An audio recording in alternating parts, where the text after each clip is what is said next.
And here we go. Back at it again on the doubleheader. Not the usual Sunday format we're used to, but I do believe next weekend is when we get back to the full NBA slates as the tournament will start winding down. But as of today, we got two games on the docket. Here we're going to start with the Portland Trail Blazers taking on the Denver Nuggets. Let's go ahead and start that one right now.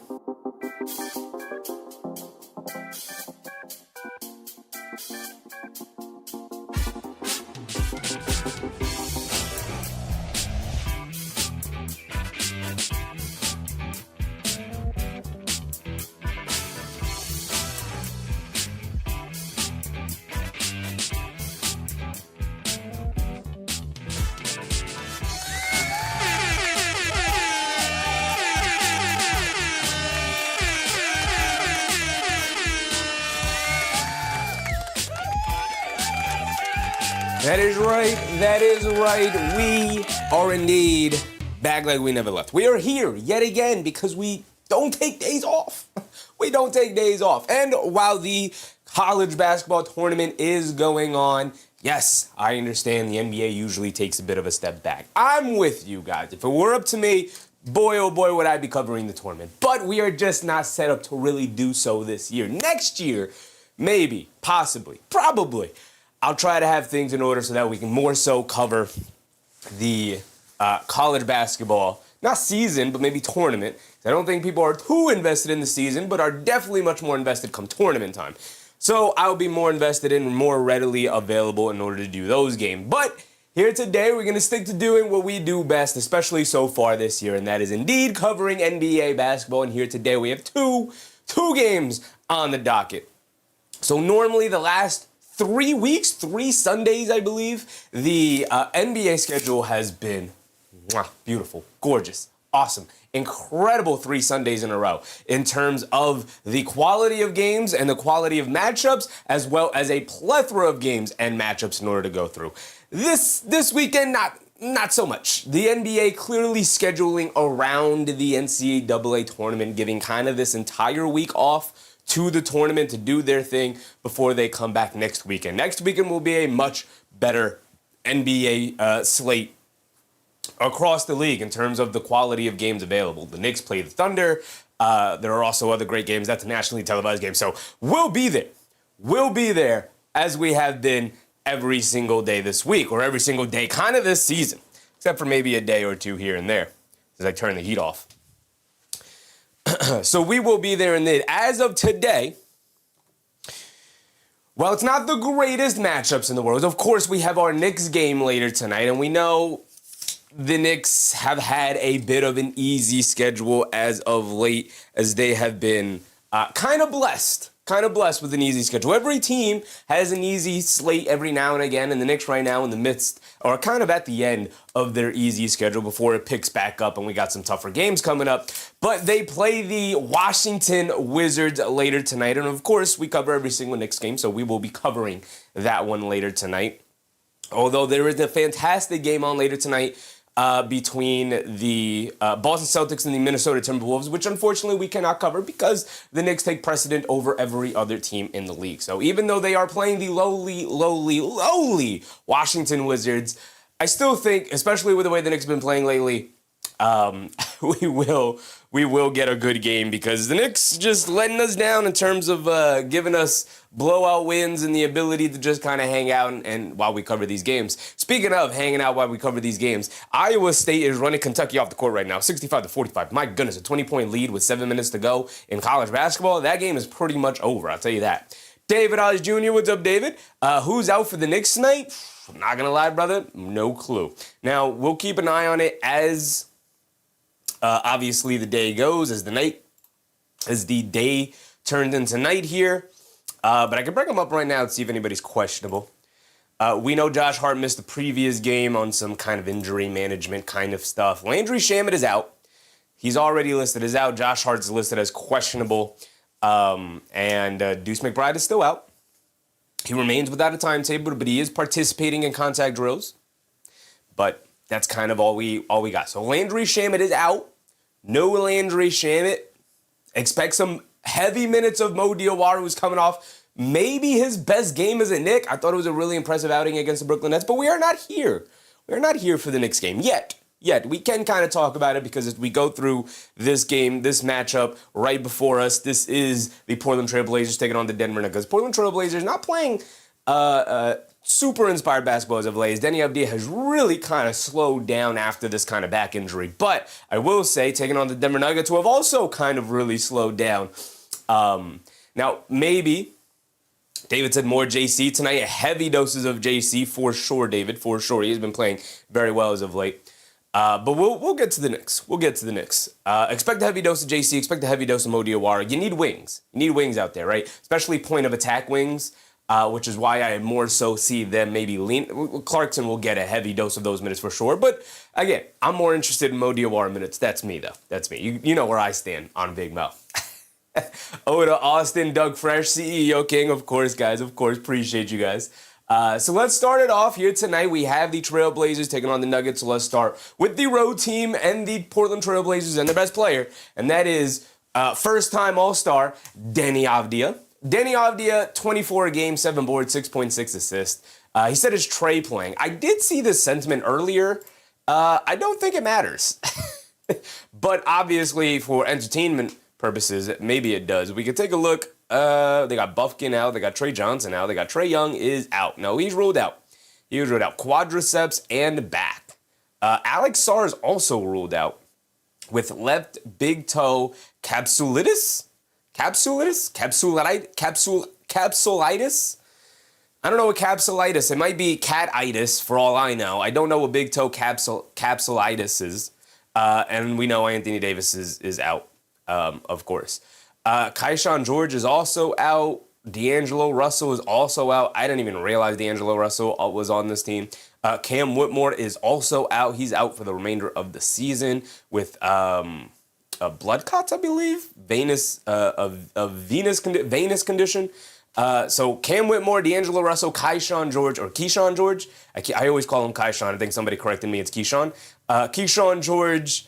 Anthony Davis, Alex Sarr, Trey Young, Trey Johnson, and Leaky Black. Shout out Leaky Black. If you guys don't know, Leaky Black, UNC legend. I just wanted to put out there. Great name, too. Great name in Leaky Black.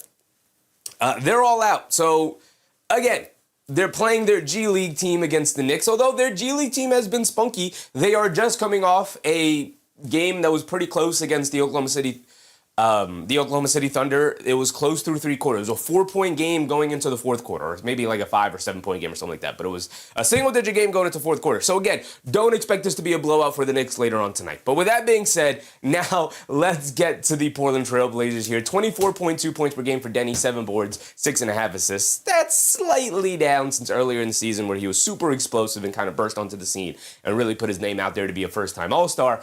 45.8% from the field, 32.6% from three-point range. Three-point shooting has precipitously dropped as the season's gone on. It's really hurting his efficiency and his ability to get downhill and draw the fouls that were definitely playing into the way he was able to get to these numbers earlier in the season. Now trying to figure out kind of different ways to get there. Obviously still playing some bully ball in order to get to the basket and draw these fouls and get to the foul line. He gets a great whistle. That is obviously a big topic when it comes to Deni Avdija, is how great his whistle is. But outside of that, his kind of drop from being like, oh, he's a definite all-NBA performer this year to kind of maybe just below that level, which is obviously still a phenomenal season and a great leap for Deni Avdija. But even just that drop right there definitely hurts the ceiling of this Portland Trail Blazers team, which felt like, hey, man, if they can all get healthy and Deni Avdija can maintain this level, they could get real scary in a playoff matchup. So him having a little bit, just that little bit of a bump down, really hurts the kind of peak that this ceiling could possibly get to. We'll see if maybe the back injury is playing into how Deni Avdija plays overall during this stretch. But for the most part, I have not been super impressed since he's come back from that back injury. As a matter of fact, let me pull up the Portland Trail Blazers injury report now. I looked at it earlier. Everybody's available. Shaedon Sharpe is out. He's been out, though. Vic Krejci is questionable. And Jeremy Grant's day-to-day, but he's also questionable for this game here. So we'll figure out what the starting lineup is as we get closer to tip-off time here. Or unless anybody notices it, go ahead, throw it in the chat. So let's now go over to Shaedon Sharpe, who is out. Of course, I consider him kind of their second best player. He's definitely their go-to scorer out on the perimeter in terms of like scoring through jump shots. Deni Avdija obviously playing more of a point forward position, but Shaedon Sharpe a more natural two-guard position where he is kind of the outlet and go-to guy for either knocking down jump shots or creating jump shots through the usage of Shaedon Sharpe. Obviously, his uber athleticism allows him to attack the basket in ways like that. And was also a very nice jump from Shaedon Sharpe this year, up to over 20 points per game on pretty solid efficiency as well. 45.5% from the field and 34% from three-point range. Pretty impressive for Shaedon Sharpe in his leap this season. I believe, his third season in the league for Shaedon Sharpe. And yeah, it's great. It's great development. He is showing possible all-star level type of potential here this season. Again, consistency, defense, a better team around him as well as him maybe taking up some of that three-point percentage as well to kind of open up his driving lane and improving his off-the-dribble game in terms of his ball handling and his playmaking. Only 2.6 points per game despite having the ball in his hands. A decent amount out on the perimeter. If he can improve those things, yeah, all-star him next season, or maybe even beyond that as he continues to work on those aspects of his game. But he is not playing today. He is out. He is out with a calf injury that has sidelined him for weeks now.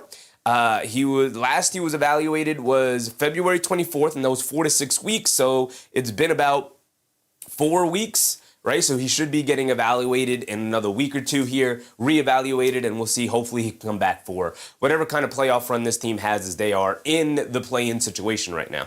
I believe they're the 8 seed trying to battle for that 7 seed right now with the Phoenix Suns. I think everybody in the Western Conference in that play-in situation,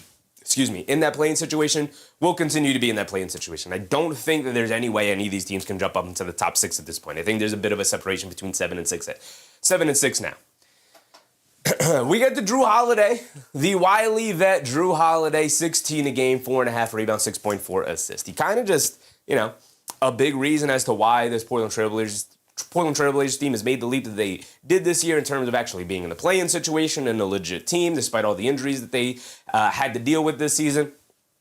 Drew Holiday at 35 years old, he still got it, man. 16 a game, 4.5 and 6.5 is not bad at all, especially for a defensive first kind of guard. Obviously, the defense is slipping a bit as he's getting older now, 35 years old. The offense is not as consistent as you'd like it to be. 46% from the field, 38% from three-point range, though, is fantastic. And, as long as he can continue to play alongside great offensive or even just solid offensive talents who could take the burden of him having to play true blue point guard at this point in his career, because he was never really a true point guard, but having to take the burden off of him and not having to rely on him so heavily defensively will help, one, elongate his career, but two, also make sure you get the best out of Drew Holiday for sure. Jeremy Grant has been excellent this year in terms of what the expectations are for Jeremy Grant. 18.6 points, 3.5 boards, 2.2 assists. Sure, he's more of a go-to kind of scorer, like a release valve for this team, kind of how I describe like a Tobias Harris over on Detroit. 45% from the field and we'll round up to 39% from three-point range here for Jeremy Grant is, I don't want to say utterly fantastic, but considering what the floor could be for Jeremy Grant, we've seen him have disastrous seasons from the field with his efficiency, but and his scoring can drop down to like 13, 14 a game. So to see him averaging 18.5 points again, along with the 45% from the field and the 39% from three-point range, is really good as just a release valve playing off of the talents of Deni Avdija and Shaedon Sharpe and Drew Holiday. Just, knock down open shots, attack a closeout, create a shot for yourself every now and again, and guess what? The efficiency has risen back, whereas before he was kind of being asked to do a little bit more than that in terms of being an on-ball creator, and we know he tried doing that earlier in his career, and it was just as disastrous as it was last season. So to see him get back as just a nice, solid role player and release valve for his other guys is absolutely fantastic to see for Jeremy Grant and his longevity in the league. I kind of wish you would go back to his days and when he was with Philly and Oklahoma City, and Denver, where he could just kind of do the dirty work kind of stuff and then get rewarded with some offensive possessions here and there. 3.5 rebounds for Jeremy Grant at 6'7". I know he's not an uber athlete anymore. Maybe he was never an uber athlete, but he's not a great athlete anymore. At over 30, he's kind of winding down his athleticism a bit. But he's questionable today. We'll see if he plays. If you guys see any updates on it, let me know. Joseph, what's up, Joseph? Ernest Cash, what's up, Ernest? That's crazy. I watch you become great. Appreciate you, Ernest. Appreciate you. Joe said, I'm in vacation. I just left yesterday while watching you. Appreciate you, Joseph. Appreciate you, man. Enjoy yourself. Enjoy yourself. Jay Alexander, what's up, Jay? He's out. Thank you, Jay. Thank you. So no Jeremy Grant today. So after that entire spiel, Jeremy Grant will not be playing today. So that's really unfortunate for the Portland Trail Blazers because Shaedon Sharpe is also out, and Jeremy Grant is, like I said, a really nice release valve for a guy like Deni, Avdija, and Drew Holiday to just kind of swing it out to the open man. It's also another wing out defensively for the Portland Trail Blazers here, and you can never have too many defensive wings out there on the court for yourself. So a pretty big loss for the Portland Trail Blazers. They're trying to get either to that 7 seed or get out of that 8 seed situation or whatever the case may be, or hold on to those spots. And they got a tough matchup against them here today. Ernest said, by the way, the hat is crazy. What's up? What you mean the hat is crazy? The hat, to me, I love the hat. I love that. It used to be part of a rotation of hats we would wear until people started coming in. They were like, hey, man, where's the hat? Where's the chef hat? Your name is Chefy. And I was like, okay, I guess. Yeah, I'll wear the chef's hat. So now we just wear the chef's hat all the time, but I do like it. I do like that. And it's comfortable. It's a comfortable hat. G4, what's up, G4? Doubleheader today, G4, doubleheader. We're going to do this game, Portland taking on the Nuggets, and then jump right into Knicks versus Wizards. Despite the fact that there is technically a better game on between the Celtics and the Timberwolves, I know the channel is kind of morphing into more of an NBA coverage, so you would think I would do the better game, but I've always said it, and I'll never change. The Knicks are my favorite team, and so they'll always have priority on the nights in which they play. So unfortunately, despite the fact that there is a better game on, and the Knicks are playing the lowly Wizards, and it shouldn't be too entertaining of a game, although the Knicks have made sure that these games are close and entertaining, that Celtics versus Timberwolves game, man, that looks like fun. That looks like fun. Although Anthony Edwards, I don't think is playing in that game, so maybe not. Maybe not. Either way, we're covering the Knicks game because that is what this channel started as, and that's what this channel will always be, is making sure we prioritize, we cover our Knicks. RC Life, what's up, RC? And my guy. We got my guy. And I know. It's not looking great. I get that. 21 years old, out of the G League, 6'3" point guard. Yeah, I know what it's looking like. 13.5 points, 2.8 boards, 4 assists, 2.8 turnovers is really high for a guy off the bench. 33% from 3, not looking promising. 42%, I'll round up for him. I'll try to give him anything we can. 42% from the field is not looking good at all for my guy. Obviously, he was a part of the Wemby draft, so there was no way he was ever going to go number 1. But I got to tell you, man, outside of Wemby, I was like, is Scoot Henderson the best prospect in this draft? He's a generational point guard. Why are we overlooking Scoot Henderson? Wemby was always going to be the number 1 overall pick. Never doubted that. But outside of Wemby in that draft, I was looking at Scoot Henderson like, hey, man, he's going to be battling Wemby for Rookie of the Year. That did not happen. Boy, oh boy, have I been so disappointed in Scoot Henderson's career. I get it, but I will say, he's got one more year. This year has been completely derailed with injuries. He just has come back. I believe this is going to be only his, actually, as a matter of fact, let me make sure we look this up. I was about to say 20th game, but I think it's only 10. I think he's only played, maybe 2 handfuls of games here. Where's my guy? Scoot Henderson is right here. Let's pull up just this player card real quick. How many games have you played so far, Scoot? It has not been a lot at all. He just came back from injury. Oh, it is 20. All right, so he's played about 20 games. And this is his average is around the 20-game marker here. This is his 20th game he's going to play. He's played 19 games. He's had 3 starts. He's playing around 23.5 minutes per game. It's not looking good. It's not looking good at all. I can admit when I'm wrong. I was wrong, but I'm hoping to be proven right next season. Next season is kind of a do-or-die season for Scoot Henderson. This is his 3rd year. Next year will be his 4th year. He was the number 3 overall pick. He was behind Wemby. And then in a little bit of a surprise, the Charlotte Hornets, who had the 2nd pick, ended up taking Brandon Miller instead of Scoot Henderson. I was shocked. Even though there were some rumors and rumblings that maybe they could take Brandon Miller, I was shocked. I was like, oh, leave it to Charlotte to mess up taking the generational guard to pair alongside LaMelo Ball. Like, you don't draft for fit. You take the best player available, and they gave him a franchise point guard to pair with their franchise point guard. And then maybe if one of them doesn't really work out, you could trade them, and then you could start rebuilding from there.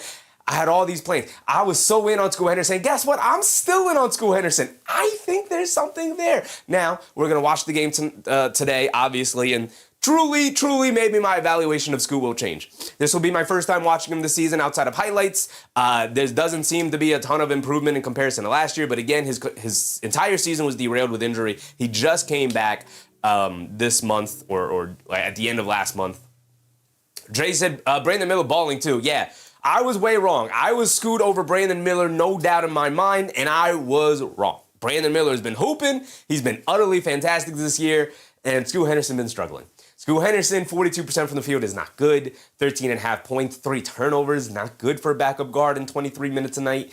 It's just not great. It hasn't been great, man. It hasn't been great. But again, there's just something about the way he plays. And I think there's still something there. And it might be a second team kind of thing. He might have to move on from Portland in order to find his way. But I tell you, I say it all the time, that timer ticks really quickly in the NBA, man. He's going into his 4th year next year. And if he doesn't really show true improvement next season, it could be kind of wraps for Scoot Henderson in Portland here, and they're going to try and probably move on at some point to a more steady guard because they might just not have the time for development as they're really trying to move forward with the way other guys, their other young players have been playing that we'll get to. Raymond, what's up, Raymond? It could be Scoot is on the wrong team. It could be. Or it could be Scoot Henderson maybe not that good, unfortunately. We're going to have to see how the rest of his career pans out. Again, I'm hoping to watch him today and kind of get a new view on kind of what his development process is like. But like I said, his season this year has been derailed with injury. He's only played 20 games. He's just coming back. I mean, 20 games is like that's a decent enough sample size in my eyes. And again, has not shown the improvement in comparison to last year. Last year, 12.7 points, 5.1 assists. 3 rebounds, so pretty similar stats. 1 less assist than last year. Turnovers about the same. Percentages pretty much the same. Actually, shot it better last year. 42% from the field still, so about the same, and 35% from 3. So it could just be the kind of thing where, yeah, he got a slow start to the season. He's trying to find a way onto a team that's already kind of established its identity. Building chemistry with kind of a new configuration and the way players are playing now between Deni Avdija. He has yet to play with Shaedon Sharpe, obviously, as he's been out with the injury. Actually, maybe he played a couple of games with Shaedon Sharpe before he went out with the injury, but either way, only a couple. Figuring out this new dynamic with Donovan Clingan, who we'll get to in a second here, but it just hasn't really been great for my guy Scoot, man. Hasn't been great. Ben Thompson, what's up, Ben? Mindset John, what's up, Mindset John? What's the deal? We're on for a long, good day of basketball. Like the look in the Knicks today. I mean, the Wizards, they're feisty, they're spunky. They had a close game against the Oklahoma City Thunder through 3 quarters before the Thunder finally pulled away in the 4th. And it got chippy and it got feisty in that game. So hopefully the Knicks come correct and get the blowout. We will be watching the Knicks game directly after this one, obviously. But, man, the Knicks are not inspiring confidence in terms of blowing out the teams they should be blowing out. So, hopefully they come correct and they have a nice, easy game today against the Washington Wizards.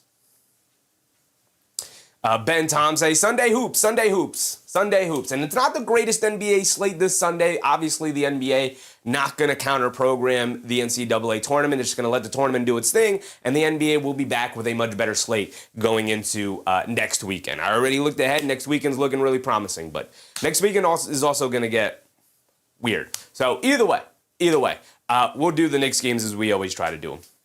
Lionel Monas with double Lionel. Toumani Camara has kind of developed into one of the better defensive wings in the NBA. The thing that will hold him back and has continuously held him back throughout his career is finding some level of consistent offense. 43% from the field at 12.7 points. It's not the worst thing in the world, but it's not enough for a starting caliber wing. Now, maybe he's the defensive kind of guy you throw into a game to change up the dynamic of a game. But at this point, obviously, the starter 3 for the Portland Trailblazers here, 35% from three-point range is nice development for him. He's gaining a respectable jump shot, and I like that. I always say at least get to respectability at 35, 36%. He's kind of there at 35% here. So I'm not mad at that at all. 35% is fine. It's respectable. It's obviously not good enough, to be considered a good three-point shooter, but I'm fine with 35% from the field, but you do got to clean this up a little bit more. You got to be a little bit of a better slasher and finisher, especially with the size that you have, a 6'7" with a long wingspan. But obviously his calling card is defense, so the offense is improving. I didn't ever even put his age up there. I started changing weight out for age because obviously weight is not nearly as important of a thing to keep track of, but age is. So if I pull up Kamara here, how old is Kamara? I'm going to say 24. He's 25 years old. So still room and time for development for Kamara on the offensive end, of course. He was the 52nd pick for the Portland Trail Blazers. I'm looking at Toumani Kamara and I'm like, hey, Mo Diawara, you want to start looking like Toumani Kamara and becoming like an actual starting three in the NBA? Who knows? Who knows? Maybe we'll get there. Diawara has already showed the propensity to hit threes, whereas Kamara is still learning. Still learning on that end. But 12.7 points, 5.3 boards, 2.5 assists, not bad at all. 2 turnovers. Just under 2 turnovers, is solid. It's really solid. It's nothing spectacular to jump out jump out of your seat for, but it's really solid for Toumani Kamara, who continues to show really solid development for the Portland Trail Blazers. It's been a really nice pickup for them. It's also helped kind of define their play style in terms of being but a defensive first kind of team, especially now, with the big man down in the middle, Donovan Clingan, who was my pick to be the number 1 overall draft pick in the draft 2 seasons ago, where it ended up being Zachary Rizeshay. I definitely did not see that one coming. I would have taken Donovan Clingan. I just thought he's probably the safest pick. At his floor, he's probably just going to be a really solid defensive big, and then maybe at a ceiling, he could be maybe an all-star level big. With his defense, rebounding, and if he ever develops a consistent offensive game, boy, oh boy, watch out for Donovan Clingan. 12 points, 11.5 boards, 2.2 assists, only 1.2 turnover, so he's not doing anything outside of himself and turning the ball over, trying to do too much. 1.6 blocks, is excellent as a rim defender. He does a great job of walling off the rim, not always getting the block shot, but forcing a ton of misses around the rim. He is consistently, these past 2 seasons, going back to last year, at the tops of advanced metrics in terms of being a defender, but also at the top of being of having the best defensive rim percentage in the NBA. He's not number 1, but he's up there for sure. I think Wemby's number 1, but either way, he's up there. 52.5% from the field, 33% from three-point range. He is not bashful about putting up three-point shots. It's clearly something he's working on at only 21 years old. Like I said, the potential was there for Donovan Clingan to reach all-star levels as a big man. The defense is already there. If the offense can start catching up and he can become a 16, 17, maybe even 18 point per game scorer and keep up this level of defensive impact on the game, he's looking at becoming one of the better big men in the NBA point blank period. Like maybe even a top 5 big man. I think definitely a top 10 big man is in his future at some point, but a top 5 big man is not out of the question either. It's clearly not there yet. But, 21 years old, it's all about development for Donovan Clingan in his second season here. Second season, right? Not third. It was 2 years ago, the draft. So played his first season last year and then second season this year. Let me double check that. Donovan Clingan. Let's pull up his player card. He was drafted, he's 22 years old now, so not 21. He just turned 22. But this is he was drafted in what year? 2024, yeah. So it's his second season. It's only his second season. Last year was a rookie, I forget. Last year was a rookie, this is only his second season. I really like Donovan Clingan. Like I said, he was my pick in that draft class in order to be number 1 pick, because obviously it was a weaker draft class. There was no number 1 pick. I would have went with Donovan Clingan number 1. Who Atlanta had it, and they had Clint Capella at center. Clearly, they already moved on from Clint Capella. That was obvious that was going to happen sooner rather than later. I would have went with Donovan Clingan as the number 1 overall pick, and kept it moving. Imagine Donovan Clingan and Jalen Johnson together. Man, that could have been magic. Either way, they ended up with Zachary Rizeshay. And, they could have had Steph Castle. They could have Donovan Clingan. They could have had a number of other guys who have already proven to be really solid NBA players. And again, it was a weaker draft. There weren't, so far, there have not been any franchise-altering level talents in that draft. But really good players available, like Clingan. I would have taken him. He was coming off 2 national championships. I don't understand why you didn't just take the proven winner. But you took the wild risk on Zachary Rizeshay. Who knows? They were swinging for a home run. Maybe they'll hit a single, maybe they'll hit a double, but clearly it's not going over the fence. Raymond said Clingan is a good player. He's looking good. He's looking really good. He's also taken up his offense as of late. 3-point percentage up to 33%. Again, he's working on it, man. He's working on it. It's looking good. President Goomba, my guy, Joey DeLuca. What's up, Joey?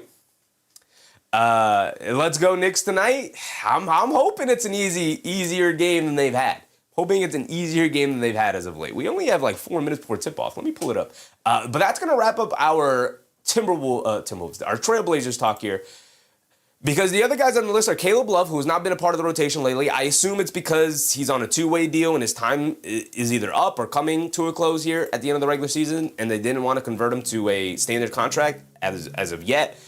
So Caleb Love has not really been a part of the rotation as of late, although he was playing well, over 10 points per game, 2.5 rebounds, 2 assists. Like, it was really solid backup guard for them, especially as they were dealing with injuries. Let's go ahead and pull this up now. Also, I'm sure the TV is going to be super loud, so there you go.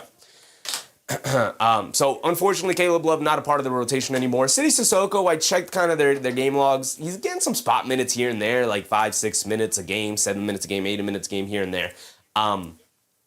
He's just kind of an energy guy for them. Again, when they were dealing with a ton of injuries, he was in the starting lineup and he was a solid energy guy, but it's not been super pretty, especially offensively. Sub 40 from the field. 34% from three-point range is not the worst thing in the world, but also not very good or reliable. So he's kind of been relegated as they've gotten healthier to kind of spot minutes here and there. They can get him in where he can fit in. Usually is not a go-to guy, mostly kind of dealing with every now and again if there's some foul trouble or some kind of situation where maybe, he's a situational player is the best way to kind of describe it, right? Depending on it. Now let's get to the Denver Nuggets. What do you want me to say about Jokic? Like, good luck. Good luck guarding Jokic tonight. Hopefully he misses his shots. It's kind of the defensive game plan you can have for Jokic. You don't want to show him too many bodies because obviously he can pick you apart with his passing. He's averaging a triple-double, 28, 12.5, and 10.5. We're obviously very numb to players getting triple-doubles nowadays. Thank you, Russell Westbrook, for making that just an everyday occurrence in the NBA now. But obviously that is also just because of the heliocentric nature of how kind of basketball is being played nowadays. Eric Lyerly or Eric L. Yurley. What's up, Eric? Said, let's go Denver. Let's go Denver. I don't have a dog in this fight, so I'm just looking for a good competitive matchup. And Jokic versus Donovan Clingan is going to be fun because Donovan Clingan is a really good center this year. I'm looking forward to it. Eric said the Clipper fan needs this win. Yeah, we are at the point where, we're going to... some fan bases are more so tuning into these games, rooting against certain teams to lose in order for their team to jump up in the standings. So I love it. I love this time of the year. I love when these games and seeding really starts to matter, and you really, really need teams to show up for you, whether it's for them to lose or for them to win or whatever the case may be. But like I said, Jokic, you just kind of pray he's going to have an off night. Eric said, I'm a Clipper fan. Oh, we need this win. We'll go through the standings and everything and talk about it all, but I'm happy to see you, Eric. We'll see. Like I said, I don't have a dog in the fight. My favorite team's in the Eastern Conference, so, a win or a loss for either of these teams doesn't affect my team. Nikola Jokic, 28, 12.5, 10.5. 4 turnovers, though, and I'm going to give Jokic the same spiel I give everybody who's averaging over 3.5 turnovers a game. That's just way too high, Jokic. That's just way too high. And I know he's always kind of been hovering around 3.5 and over, even during his MVP runs. That's just way too high.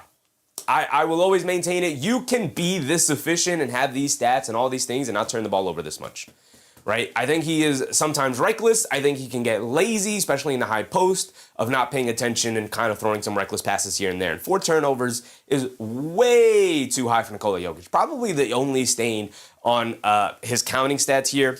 Obviously, a big discussion is always going to be about his defense as well, as now he's in his 30s. So Jokic kind of winding his time down as the best player in the league, as SGA's on the rise, some other guys on the rise, Wemby on the rise, guys like that.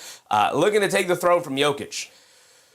He still has a case for the throne. I think SGA has just as strong of a case nowadays for the throne of best player in the league. So Eric said, who's your team? My team is the New York Knicks, Eric. We will be tuning into the Knicks game later tonight. So we're going to do a doubleheader. We're going to do this game and then jump right into the next game. We're getting right into the tip-off here. Holiday, Avdija, Clingan, Kamara, and City Sissoko in the starting lineup, so it's a good thing we went over City Sissoko. Jamal Murray is having a fantastic year, 25.2 points, 42% from three-point range is utterly fantastic for him, who can sometimes be an inconsistent shooter. We're going to get ready to tip off, so let's go to it. Aaron Gordon is back from injury. Cam Johnson's back from injury. Christian Brown back from injury. We're off for the tip. Here we go. I didn't get through the Nuggets quick enough, but here we go. We know about the Nuggets. We've covered more than enough Nuggets game. The Nuggets win the tip, speaking of, and Jamal Murray has it, gets to the mid-range, pull-up jumper, gets it to go, and that's one way to start the game. Here we go. We're off and running. Let's pull up our card for everybody, our box scores. So this is who is on the court and the starting lineup for both teams. Obviously, like I said, the Denver Nuggets are fully healthy, so here we go. A three for Jrue Holiday, comes up short, rebound to Jokic, and the Nuggets will bring it down the other way. The Nuggets wearing the bright blues out there. They get it over to Cam Johnson, curling off a screen, another assist to Jokic, and a three-point shot for Cam Johnson, who's actually been really good as of late. Deni Avdija bringing it down to get out to Klingon. Klingon hesitates from three, now puts it up as they dare him, and he responds back with a three of his own. I love that. I love to see Klingon confident with the three-point shot. Jamal Murray has it up top, being guarded by Holiday. Murray gets it over to Jokic. Jokic up top, being guarded by Kamara. Hands it off to Murray. Murray coming to his left, behind the back, coming to his right, down the lane. Scoop lay with the right hand. Got it to go. What a beautiful, smooth move for Jamal Murray there. And the Denver Nuggets start the game 3 for 3. Avdija rushing it down the other end. Stops, turns, kicks it out. Klingon, he'll fire another three. Knocks it down for Donovan Klingon. He knocked it from the left wing. Now he knocks one down from the right wing. And it's a 7-6 game. 2 threes for Donovan Klingon. Murray walks behind the three-point line off the screen. Got it to go for Jamal Murray. And so far, we remain perfect in this game. And a timeout. And that is 7 quick points for Jamal Murray. 6 quick points for Donovan Klingon. But the timeout comes courtesy of the Portland Trail Blazers coach Tiago Splitter, interim coach Tiago Splitter. Not too happy with what he's seeing from his Portland Trail Blazers defense from his guys. Justice's dad. What's up, Justice's dad? Portland better give us some posterity dunks on these teams versus OKC in the West. Yeah, pretty much. Pretty much. It's OKC versus the field for sure. I mean, when you win a championship and your team gets better, I mean, they were able to add Jared McCain for pretty much nothing at the All-Star break, at the trade deadline. It's absolutely insane what they've been able to do. Hartenstein 1 point from a triple-double yesterday, and thank goodness he didn't get it. Why'd you have to bring up Hartenstein? You're going to ruin my day, Justice Dad. You're going to ruin my day. G4 said, Jamal double-double, I'm calling it. Remember this. I mean, he's off to a great start, I'll tell you that, with 7 points. Now, usually when Jamal Murray's got it going to this degree offensively, he doesn't become too interested in passing. Like, he allows Jokic to do the passing, and Murray will do the play finishing. But we'll see how the Portland Trail Blazers change up their defense in regards to him. Maybe they show him more bodies and force him to become a passer, so we'll see. He's already up to 7 points, though, and 3 for 3 from the field. Keenahara, what's up, Keenahara? BAERs already have 35 wins. Then in the green? There's a typo there, right, Keenahara? What are we trying to say? Oh, the Blazers. I see what your typo is. The Blazers already have 35 wins. Then in the green. Yeah, so they're 35 and 36 right now. Let's go ahead and take a look at the standings. So they're 35 and 36 right now. Keenahara said, did someone say I heart? Yeah, why Justice Dad he trying to bring my mood down. Come on, big dog, you know better. You know I don't want to talk about Isaiah Hartenstein with an 8-point, 20 rebound, 10 assist game. Like, I'm going to lose my mind. Why bring him up? Keenahara said, I got over 34.5. Yeah, so they're sitting, what did I say they were sitting? The 35 wins. So you got it already. They're at 35 wins. 35 wins already. Corey Skeet, what's up, Corey? Check in. I'm watching the madness, but if there's a pro game to watch, let me know. I mean, I would love to cover the college tournament this season. Like I said, I'm just ill-prepared to do so. Next season, I think I'll plan ahead much better and get things situated in a way where we could cover the college games. But as of this year, I'm just going to stick with the NBA games. There's a good game later on tonight between Minnesota and Boston. That should be a really fun game. Outside of that, this is a good game, and then obviously we have our Knicks coverage later tonight, Knicks versus Washington. Hopefully that isn't a good game, but with the way the Knicks have been playing, it could be. Here we go. We're checking after the timeout already, and Holiday has it up top, being guarded by Murray. Coming to his left off the Klingon screen, down the lane, kicks it out. City Sissoko, left corner 3, can't get it to go. Fight for the rebound. Klingon knocks it in the air, over to Kamara, back to Sissoko. Gets blocked by Jokic at the rim. He saves it. Out to Kamara. Kamara back to Sissoko. He pump fakes, drives past Jokic in the lane, and a two-handed slam for City Sissoko. Relentless play from him. That's 3 shot attempts and 1 offensive possession for the Portland Trail Blazers there. Gordon has it up top. Gets it over to Jokic. Jokic being guarded by Kamara. They get it back to Murray off a screen. Right wing 3. He got it to go nothing but net, and Jamal Murray is in fuego. Maybe switch that matchup up. They might have done that with Holiday, but a simple flare screen gets them open on the right wing, and that's just not good enough defense for the Blazers. They lob it up to Klingon, who can't guide it through the rim. We know Klingon not a Skywalker. He reached up there, couldn't get the steal. Cam Johnson has it on the left wing. They get it to Aaron Gordon, being guarded by Sissoko. Aaron Gordon just bullying his way to the basket, tries to go right through his chest, and ultimately a foul is called. Gordon just forcing the hand of the official, literally just throwing his body into Sissoko's out of the post there, and forcing the ref to call a foul. Sissoko obviously comes down with the arms. I think if he played straight up with his chest, hands out to the side, he wouldn't have been called for the foul there. Either way, Gordon will go to the foul line for 2 free throws here.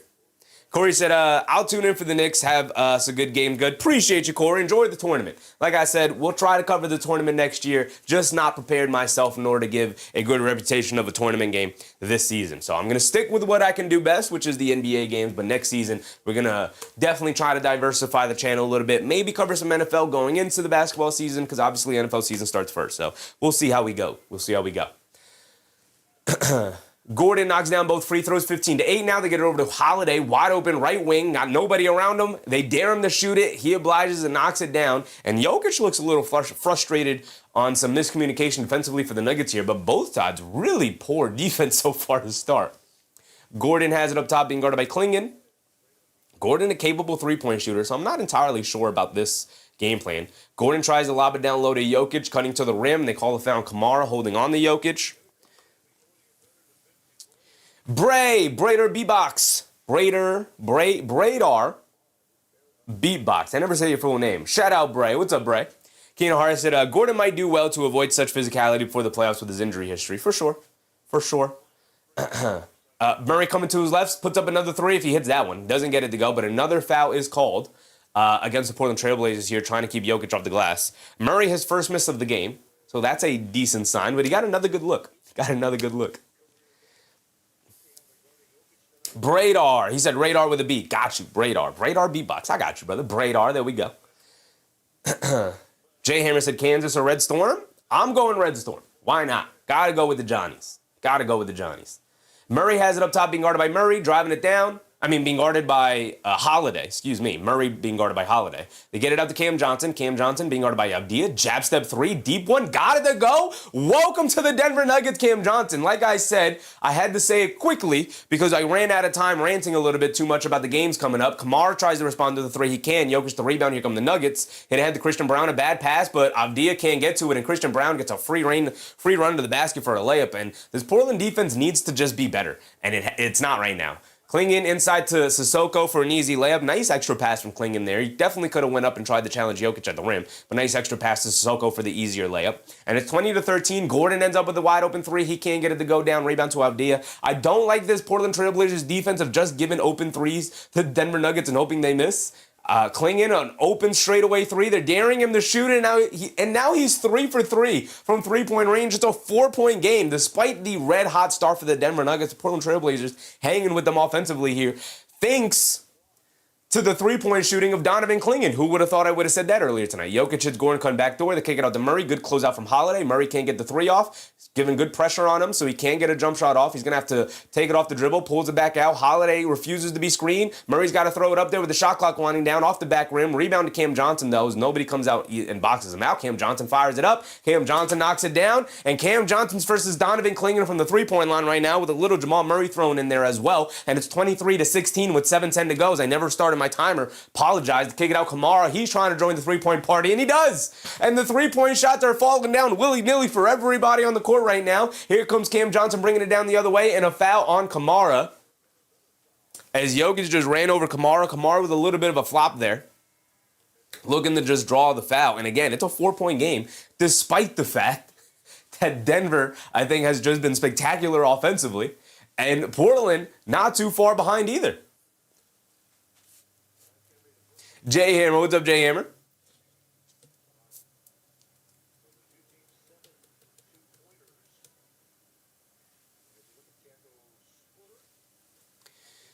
(23-19). Oh, they called the offensive foul on Jokic. Never mind. They rewarded Kamara with the flop. Scoot Henderson is in the game, walks into a mid-range jumper. Way to get it down, Scoot. Yes, sir. I'll be rooting hard for Scoot Henderson. For the most part, I'm unbiased. I don't care who wins, but I am rooting hard for Scoot Henderson to play well. Christian Brown has it up top being guarded by Avdija. They get it over to Jokic. Jokic being guarded by Kamara. Backing him down. Kicks it out. Cam Johnson, wide open left corner three. Maybe don't leave that guy wide open when he's smoking red hot from the field. He is now up to 12 points on 4 for 4 from three-point range. Kamara up top to Avdija. The straightaway three he's not been shooting it well from three-point range this season, or consistently from three-point season, but he joins the three-point party. I mean, might as well throw it up there.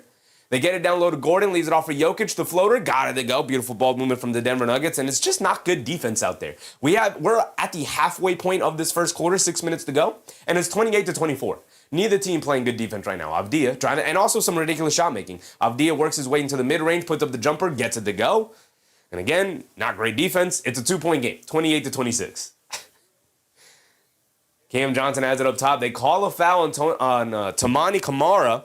Jokic now responds with a flop of his own in order to draw the foul on Kamara, and Kamara's not happy with it. But guess what? When you start the flopping game, I don't think you're going to be able to beat Nikola Jokic in the flopping game. One of the best floppers in the NBA.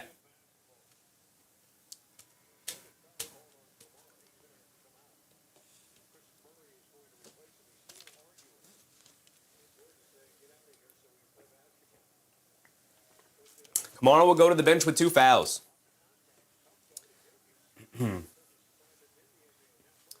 Jamal Murray off the inbound. It was so quick, the camera couldn't cut to it fast enough. All we get to see is Jamal Murray catch it, let it fly, and he knocks down yet another three. Avdija gets it over in the corner to Chris Murray, who's in the game. Kick it up top to Clingan. He's 3 for 3 from 3. Make it 4 for 4 from three-point range for Donovan Clingan today. My goodness, what has gotten into these players today? Aaron Gordon walks his way into a mid-range pull-up jumper, can't get it to go. Murray the rebound, they get it over to Avdija. Murray missing majority of the season with an injury himself, like Scoot Henderson.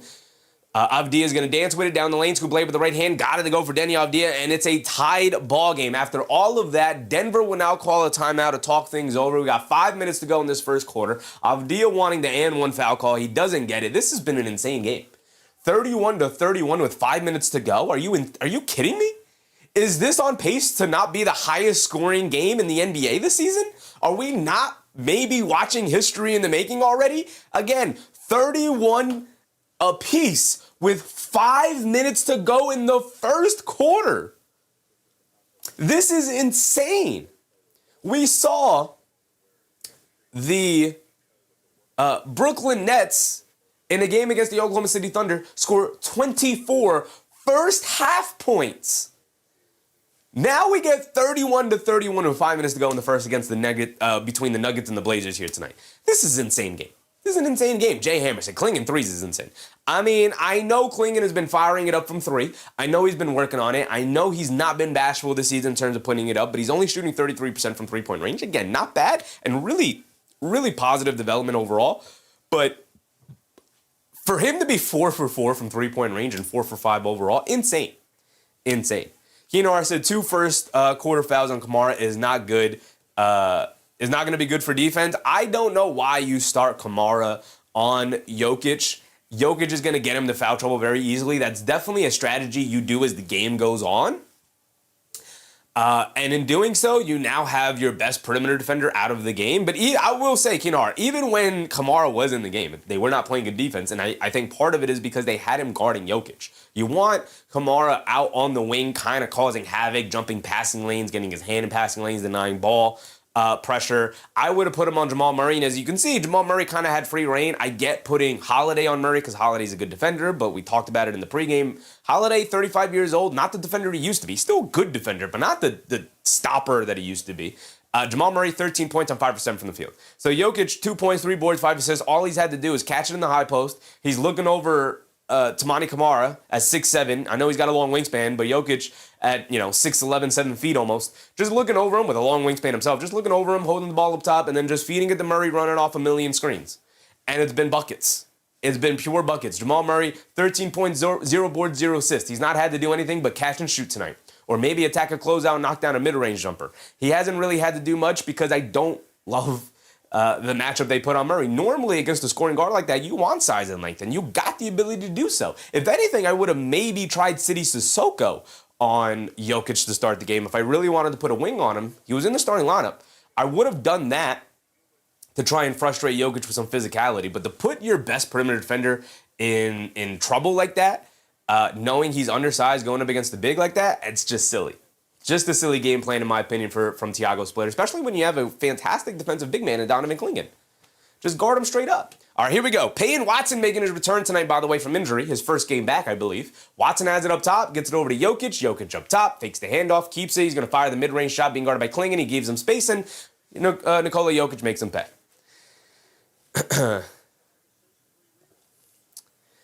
Avdija up top, coming to his left off a couple of screens, steps back, pulls it out, kicks it over to, is that Tybal?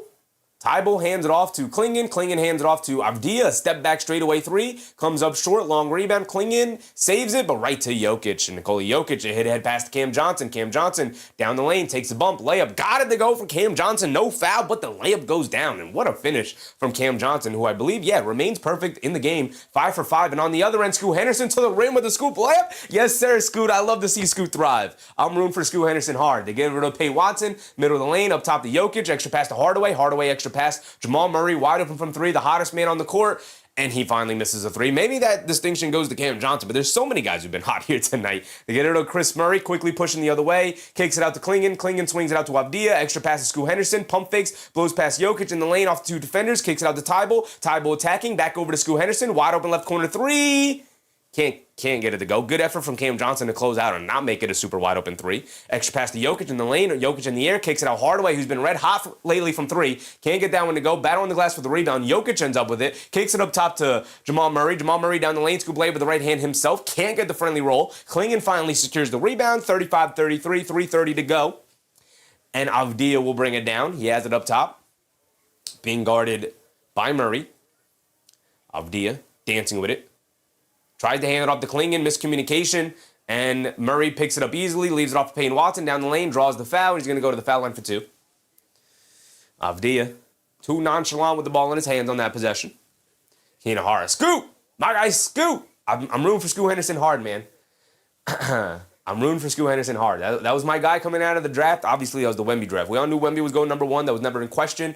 But Scoot slid down to 3 after I thought for sure Charlotte whiffed on that pick. Clearly, they did it with Brandon Miller, who's been fantastic this season for them and since being drafted by them. While Scoot Henderson is kind of mired in development hell, I don't even really know how to describe it. He's just not developing well at all. Peyton Watson comes up short on the first free throw. Jamal Murray to the bench for the first time here today. Jokic remains in. Cam Johnson, who is in fuego right now, remains in. The leading scorer of the game with 14 points. Keenan said, well, Tybal was a clear attempt at defense. I mean, they have good defenders out there. They had Holiday, Kamara, and Clingan. The game plan is bad, and the execution is worse. So, Holiday, Watson did knock down the other free throw attempt. Henderson bringing it down. Off the screen, tried to put up an off-the-dribble three. Can't get it to go down. Jokic up top, hands it off to Watson. Watson coming to his left, to the foul line, throws up a floater. Looks like he maybe got blocked. Jokic saves it inside the Holiday, though. To Hardaway. Hardaway can't get the three to go. Rebound to Clingan. Quick outlet to Holiday. Holiday will bring it down. Holiday has it on the left wing, leaves it up top to Tybal. Tybal hands it off to Holiday. Now over to Clingan. Clingan being guarded by Jokic. Hands it off to Tybal. Tybal pump fake from 3, loses the handle on the ball. Has to go to the half-court line and recovered it. Gets it over to Henderson. Henderson dancing with it, coming to his right, out to Tybal. Tybal pump fakes, coming to his left. Shot clock winding down, back out to Henderson. Henderson over to Holiday. Holiday has to fire it up there. He got it to go, but didn't get it off in time. It's a shot clock violation. Too much ball handling from the Blazers there. That's some good defense from the Nuggets, though. Finally, some good defense. They got some defensive guys out there between Bruce Brown, Peyton Watson. Hardaway plays hard. Cam Johnson plays hard. And Nikola Jokic kind of the only liability defensively. But at center, you can just kind of plant them on a Clingan there and not really ask him to do too much. Jokic has it up top. They get it over to Cam Johnson. Robert Williams III in the game now for the Portland Trail Blazers to get it out to Jokic. Now they hand it off to Bruce Brown. Oh, no, that's Peyton Watson in the lane, puts up the mid-range jumper, got it to go. They very much missed Peyton Watson creativity off the bounce this season, which is a crazy thing to say in terms of his development and where he's ended up. Robert Williams III has it on the left wing. He's going to walk into a mid-range jumper, and he's going to knock it down. I mean, everybody's jump shot's going down, so why not Robert Williams III settle for a mid-range jumper and get it to go down? 35-38 here. Jokic hands it off to Watson to the lane, kicks it out to Jokic at the last second, and Jokic with a two-handed slam? Is that Jokic's first dunk this season? I kid. But it definitely is not a high number of dunks he's had this year. Henderson has it up top being guarded by Bruce Brown. Coming to his left off the Robert Williams III screen to kick it out to Chris Murray, a wide open right corner three. He's capable, but he comes up well short on that three as the Nuggets clearly just daring Chris Murray to shoot that. Jokic bringing it down the other way, tries to throw it in the corner. Tybal picks it off. Tybal bringing it down the other way. Jokic used a foul. That should be a transition take foul. Right there. And I never restarted the timer. We've got a minute left to go. Jay Hammer said Khan is a needle mover. Khan Knippel, for sure.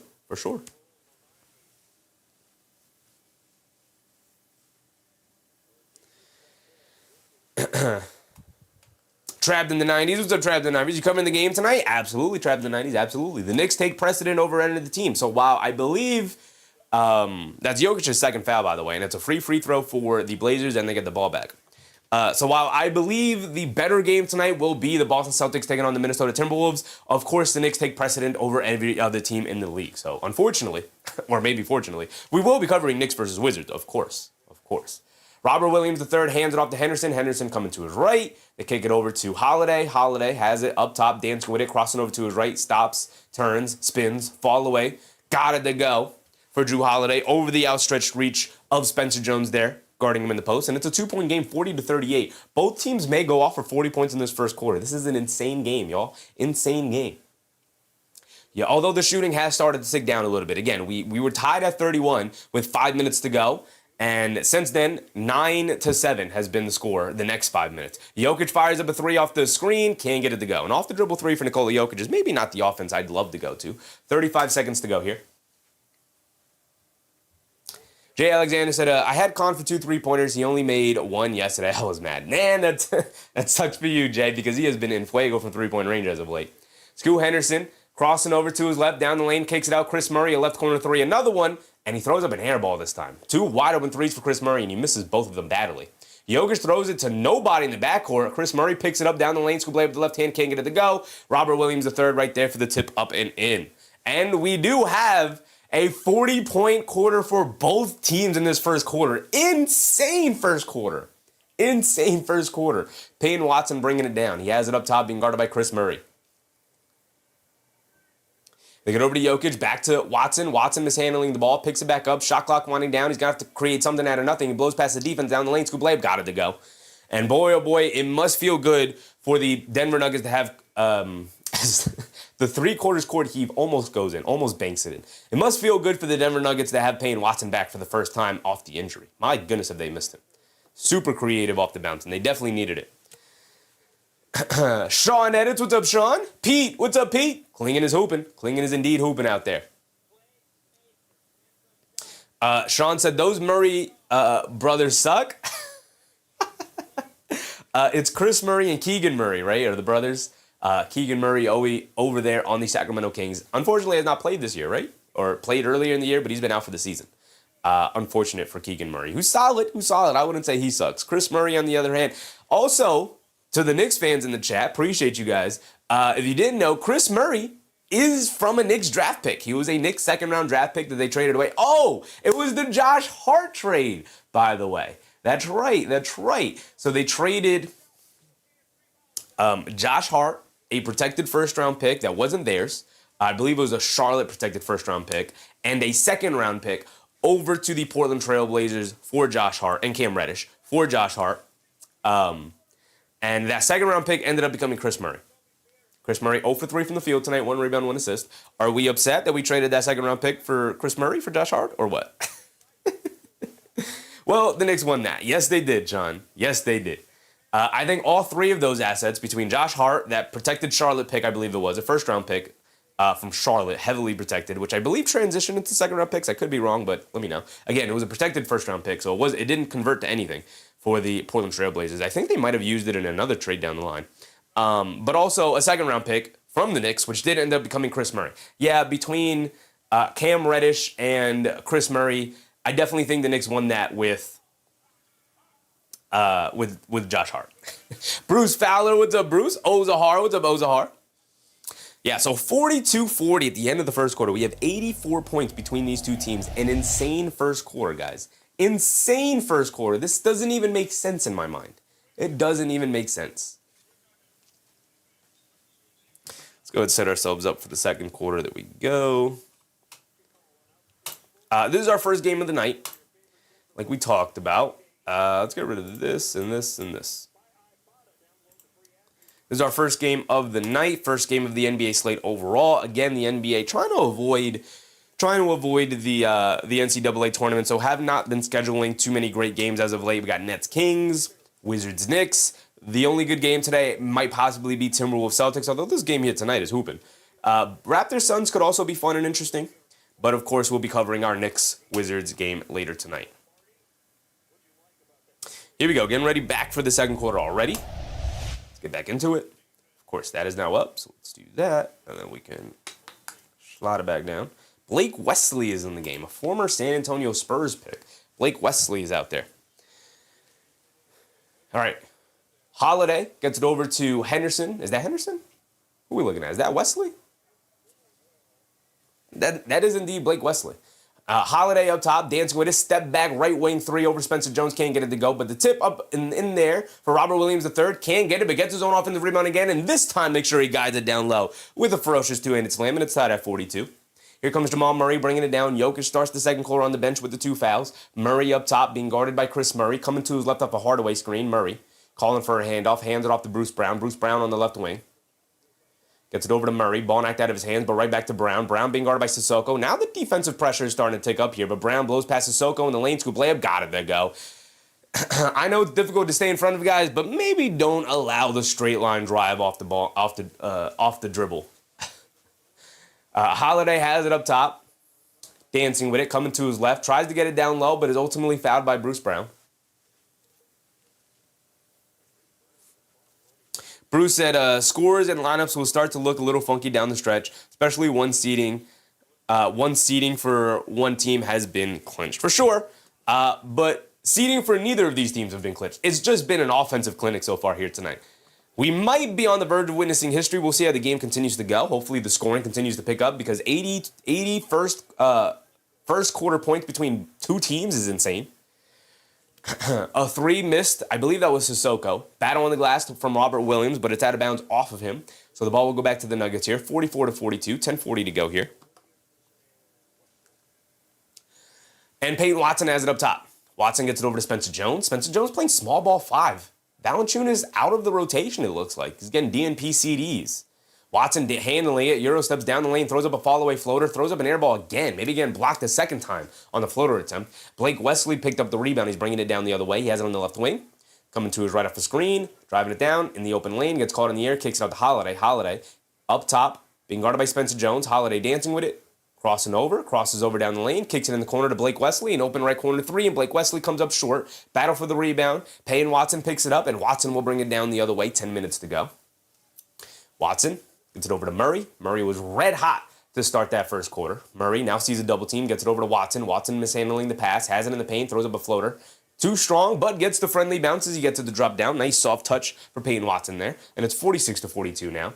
Blake Wesley beating Murray down the court, lobs it up top to Chris Murray, and some more terrible defense from the Denver Nuggets so far here tonight. Defense has definitely not been a calling card for either team here tonight, and it's a 2-point game, 46-44. At least both teams are getting themselves going. Both teams tied with 11 assists so far here tonight. Spencer Jones hands it off to Murray. Murray dancing with it. Back to Spencer Jones. They're going to dare him to shoot. He fires up a 3. Misses it badly. Rebound goes over to Blake Wesley. He'll bring it down now. Gets it over to Drew Holiday. Holiday bringing it down. Gets it out to Chris Murray, who's 0 for 3 from the field. He pump fakes. Leaves it off inside for Robert Williams, and he lays it up and in. Playing without a traditional center out there with Spencer Jones playing small ball 5 is maybe not the greatest idea with Robert Williams III out there, who's a really smart, intuitive center. The only reason being a backup at this point in his career is because of the injuries he's dealt with his entire career. but he is more than capable of being a legitimate, true starting center. And speaking of, Robert Williams hanging too far back off a pick and roll, and Murray easily walks into a pull-up three off the bounce off a screen, and he knocks it down because he's been red hot so far to start the game. Not great defense from Robert Williams there. Blake Wesley down the lane, throws the arms down on the scoop layup attempt, gets it to go down past Murray, and it's a one-point game. Neither team playing a ton of defense well into the second quarter now. Bruce Brown off the handoff, walks it to the mid-range, pulls it out as Robert Williams switched on to him. Bruce Brown brings it all the way up top, trying to run some offense with Robert Williams guarding him. Now he picks up his dribble, so all of that for nothing. Now they hand it off to Murray. Murray trying to make something out of nothing. They try to kick it up top to Bruce Brown. Ball got knocked loose. Brown picks it up. Shot clock winding down. He's driving it down to the foul line. Floater, got it to go for Bruce Brown. I know the shot clock was winding down, but again, some Ole defensive I've ever seen when Holiday bringing it down. It might be the early start. The offense is definitely kicking in as Holiday lobs it down low to Robert Williams III. Nobody rotates over to him. This is just not good. A good rotation for the Denver Nuggets. Unless Valanciunas is dealing with something that they are not reporting, not playing him at center here tonight against a really big Portland Trailblazers between Donovan Clingan and Robert Williams III coming off the bench, this is just not a good coaching game for Adelman and the Nuggets here. Susan, what's up, Susan? Just wanted to come in and say hi. Appreciate you, Susan. Appreciate you. Got to give my hit to the like button. Saving all my positivity alive for the Knicks, of course. Appreciate you, Susan. Appreciate you. Sean said, crazy Valanciunas is benched. He had a nasty dunk on a Dembona. I think it's crazy in this matchup. Like, maybe in certain matchups, you don't always need Valanciunas out there, but definitely I think in this Portland Trailblazers matchup, not that he is a defensive maestro who's going to help clean up some of the mistakes that Denver has had tonight defensively, but he's just a big body, and sometimes you just need a bigger guy to match up with the other big guy on the team and just maybe not give up the rebounds that they've given up. I mean, Robert Williams III has 10 points with 3 rebounds. Like, he's hooping on you guys. You need somebody big down low. You're getting killed on the glass right now. As a matter of fact, normally we save this for halftime. Let's bring up the team stats just because I want to see the rebounding battle. What's the rebounding battle looking like? Now, normally I don't do that, but all right, before we do that, let's get this back where we want it. A little bit further up. And, all right, that's not what I wanted. Right there. Nope. Nope. Let's look at the team stats real quick. I want to look at the rebounding numbers. Sean said, so Drew Wintering with the Bucks gets traded for Dane, then wins a ring for the Celtics and gets traded again? Yeah, pretty much. That's what happens when you are a high-level role guy and you make a lot of money. You get put in trades. We're going to skip all of the other stats. I just want to look at the rebounding numbers. 13 to 11, 6 offensive rebounds to 3 offensive rebounds. So Portland beating them up on the glass so far is to start the game. It's not out of control yet, but right now beating them up on the glass, and that's not a good sign. Not a good sign at all.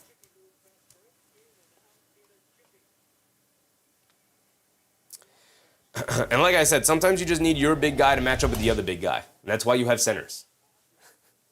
And unless, like I said earlier, Valanciunas is dealing with something that they're not entirely reporting, I don't understand when Valanciunas has been a part of the rotation all season long. I don't understand it.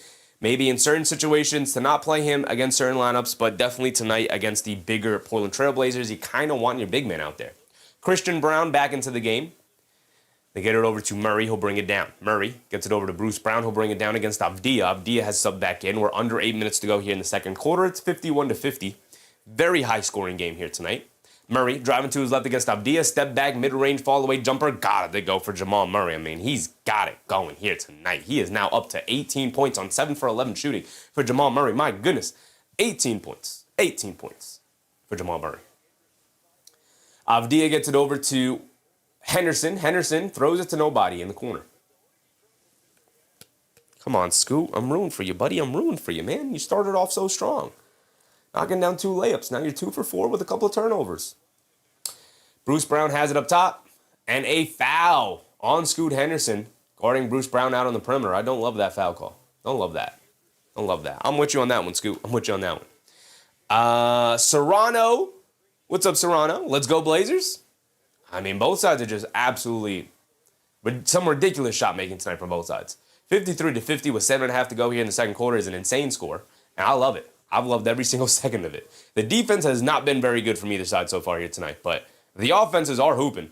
Murray, behind the back, passed out to Aaron Gordon. He'll line up the three on the pick and pop. Got it to go for Aaron Gordon. And the Denver Nuggets refuse to slow down here tonight. We'll see if the Portland Trail Blazers do at some point, but the Nuggets continue to have their offense firing on all cylinders. And shout out my guy, the High Vibe. Appreciate you, High Vibe. Thank you for your generosity here tonight with the Super Chat. A three for Henderson. Get me to go. There you go, Scoot. There you go. Again, I'm unbiased. The only guy I'm specifically rooting for is Scoot Henderson here tonight. The High Vibe said Knicks versus Hornets this week. MVP this year? I'm looking forward to that game for sure, High Vibe. MVP this year, to me, it's Shea, and it's not really too much of a question for me. Cam Johnson misses his first three of the night. They lob it down low to Robert Williams III, gets the layup and the foul against Jamal Murray. He just beat the Nuggets down the court. And, we talked about the Nuggets offense continuing to hoop, and the Blazers not far behind them, 56-55, with Robert Williams III going to the foul line for one more. Jokic will sub back in here. Murray now to the bench. Peter John, what's up, Peter John? We got 6:30 to go in the second quarter. Peter John said, drew us the worst biased referee. Bye-bye, Portland. I've not been... the officiating has not been an issue at all so far here tonight, in my opinion. I haven't seen the officiating be biased one way or the other. There's some calls I haven't liked, but I think it's equally hurt both sides tonight. Robert Williams III comes up short on his free throw. Rebound to Jokic. Now here comes Christian Braun. Brown gets it over to Gordon. Gordon has it up top. Cross-court pass. Cam Johnson, left corner, pump fakes. Fly-by defense from the Blazers to kick it out to Christian Braun. A three, and he rattles it in. Everybody's making their shot tonight, man. Nobody, well, a couple of guys on the Blazers, but everybody on the Nuggets is getting their looks from three-point range so far here tonight. Avdija down the lane, scoop play with the right hand, can't get it to go, battle for the rebound. Aaron Gordon grabs it, hit a head pass to Christian Braun, bullying his way to the basket, deceleration step, gets the layup to go down for Christian Braun, 61-55, just like that. And if you have a couple of possessions where you don't score, you're liable to fall behind pretty quickly in this game, where defense has not been a calling card, although defense slightly picking up in the second quarter. Kamara handed off to Avdija. Kamara picked up the 2 fouls early in the first quarter. Avdija spins off of Gordon down the lane, kicks it in the corner. Tybalt left corner three, in and out, can't get it to stay. Battle for the rebound, knocked out by Robert Williams III. Tybalt has it, inside to Henderson, out to Avdija. Extra pass to Kamara. Kamara right wing three, and Kamara splashes it down. And it's still a one-possession game, folks. It's still a one-possession game, 61-58. Both teams might score 70 first-half points so far here tonight. We got 9 minutes. We have 9 more points to go. They lob it down low to Jokic, catches, turns, flips it up, can't get it to go down. And the rebound goes to Scoot Henderson. Jokic just kind of stopped battling for that rebound. He definitely could have come up with it. Henderson has it on the left wing, being guarded by Christian Braun. Calling for a screen. Henderson coming to his right, getting downhill in the lane. Pump fake goes up, layup way off on that one. Come on, Scoot, I'm rooting for you, brother, but we can't have that. Jokic hit a head pass to Christian Braun, goes up for the layup, got it to go. 63 points now for the Denver Nuggets, and a timeout for the Portland Trail Blazers. And that's kind of where we're at, 4:50 to go.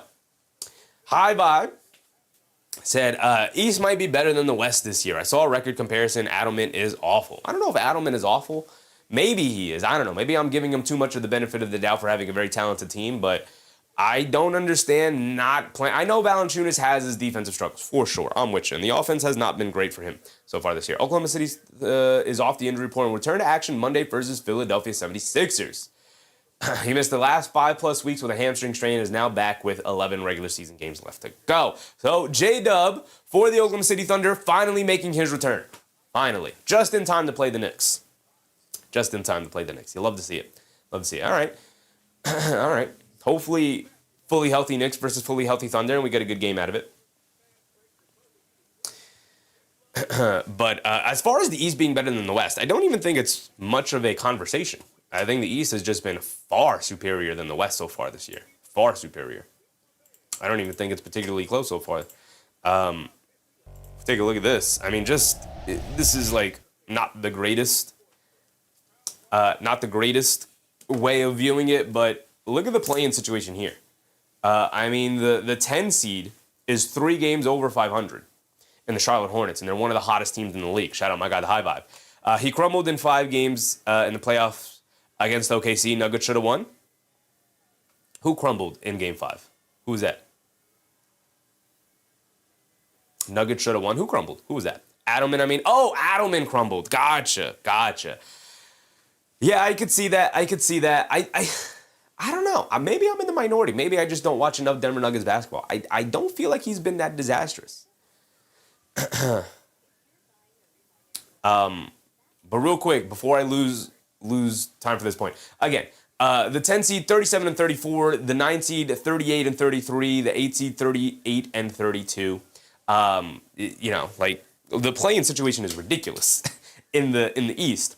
37 and 34 is the 10 seed. If we go down to the West, the Golden State Warriors are 5 games under 500 and are the 10 seed, and are not in. Nobody is battling them to come out of the West there.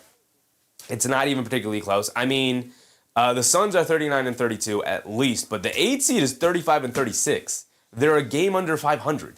Like I said, you go to the East, and the 10 seed is 37 and 34. Like, the East is ridiculous this year with the amount of good teams and talent in the Eastern Conference this year. But it doesn't fit people's agenda that the West is always better than the East. This year, it is not even particularly close. Not even particularly close. Like, I am far more fearful of the Charlotte Hornets, the Miami Heat, the Orlando Magic, Philadelphia 76ers, and the Atlanta Hawks than I am of the Golden State Warriors as we come back in and the Portland Trail Blazers immediately throw up an air ball. I didn't see who it was by, but here we go. Let's get back to the game. Ranting done. Aaron Gordon bringing it down, 63 to 58, 4:50 to go, 4:30 to go. Timer's a little off. They hand it off to Bruce Brown, coming to his right up the Jokic handoff to kick it over to Jokic. He'll fire up the three. Jokic will miss it. Rebound to Avdija. Klingon is back in. Avdija bringing it down. The starting lineup almost entirely back in. They get it over to Kamara. Kamara over to Tybal. Tybal will fire up the right wing three. He'll miss it. Rebound over to Cam Johnson. Cam Johnson, who's been on fire so far here tonight. Gets it over to Bruce Brown. Bruce Brown over to Jokic. Hands it off to Johnson. Johnson pulls it back. Now coming to his right up the Jokic screen. Driving it down to his right. Step back. Kicks it over to Jokic. Foul line jumper for Jokic over Klingon. Got it to go for Jokic. And just like that, it's a 7-point game. Denver's starting to pull away a little bit. They are trying to get a 70-point first half here. They kick it over to Tybal. Tybal down the lane, scoop blade with the right hand, comes up well short, rebound to Gordon. And now it looks like the Portland Trail Blazers are starting to fall behind offensively. Cam Johnson down the lane, throws up a floater, can't get it to go. No foul called. Avdija was standing there strong. Good defense there for the Blazers in transition. Not a good decision for Cam Johnson to run right into the defense. They go over to Henderson, blow by the defense. Layup, got it to go for Scoot Henderson. Okay. 60 to 65 with 3.5 to go in the second quarter. Jokic, bullet pass over to Christian Brown. Now back to Jokic. Scoop blade with the right hand pass Klingon. Got it to go. Maybe that's why they don't have Donovan Klingon guarding Jokic. Jokic just taking them to school right now. Back to a 7-point game it goes. Eric C. What's up, Eric C? High Vibe said, nice graphics. Appreciate you, High Vibe. Appreciate you. We did put work in that before the season started, and I update them every time we have a new matchup. Tamani Kamara knocks down to 3, and just like that, it's back to 4. Portland not going anywhere. And again, both teams threatening to put up a 70-point first half mark here. I don't know how many times that's happened in NBA history, let alone this season. Bruce Brown gets it over to Jokic. Jokic lobs it over the top to Christian Brown in the right corner for a 3. Can't get it to go. Klingon the rebound, hands it off to Kamara. Kamara pushing it the other way. He has it on the right wing, being guarded by Cam Johnson. Kamara steps back, gets it off for Klingon. Klingon, perfect from 3-point range tonight. They get it over to Henderson, walking behind the screen, puts up the 3, can't get it to go. Jokic the rebound, the home run pass, beautifully on target for Bruce Brown, who gets the foul call on the chase down attempt from Scoot Henderson. And Scoot Henderson, mad at himself, not playing well tonight, Scoot, man. Scoot, I'm rooting for you, man. I'm rooting for you, but I have not been impressed with your game so far here tonight. Again, I'm going to give him the benefit of the doubt this season, having his third season completely derailed by injury. But next season's it, man. If you don't come through next season, I might have to sell my Scoot Henderson stock, unfortunately. And it is indeed in the gutter. Bruce Brown at the foul line for 2 free throws here. Knocks down the first one. He's got another one coming. And that puts him at 68. Again, they're threatening that 70-point first half, which is crazy. Sean said, I don't know who pissed me off more this year, Bridges or Cam. Mikal Bridges or Cam Johnson? Is that what we're talking about? I mean, as a Knicks fan, it's definitely Bridges, unfortunately. Bruce Brown knocks down both free throws. 68 to 64. Here comes Avdija bringing it down against Christian Brown. Avdija draws the foul. Don't think they're in the bonus. 2:20 to go in the second quarter. As you can see, we also have Knicks graphics up. It'll also swipe through and eventually get to the Wizards graphics as well. Because right after this game, we will immediately jump right into the next game, which will be our Knicks versus Wizards coverage. There they go. There they go. Although a lot of these Wizards graphics are either out of date or these guys just simply are not playing, so it doesn't even really matter. Avdija crosses over on Murray. Murray hits the floor. They kick it out to Holiday for a three. In and out, can't get it to stay. Battle for the rebound. Henderson kicks it over to Avdija, lobs it up top, and Klingon throws it down. Nice effort and ball movement there for the Portland Trail Blazers on the extra effort. It is 69-65, still a 4-point game. Murray over to Brown. Brown back up top to Jokic. Jokic will fire the three, and Jokic will miss the three. Here comes Drew Holiday bringing it down. Hit ahead to Klingon. Klingon on the left wing, hands it off to Holiday. Holiday swings through to his right, gets it over to Avdija. Full head of steam down the lane, lobs it up top to Klingon, and Klingon throws it down again. Abusing Nikola Jokic there, caught in no man's land as Avdija is breaking the plane. Why is my score off? 69-67, it's a 2-point game. Jokic fires up the three, and there's the 70-point first half for the Denver Nuggets, 72-67. Avdija has it up top.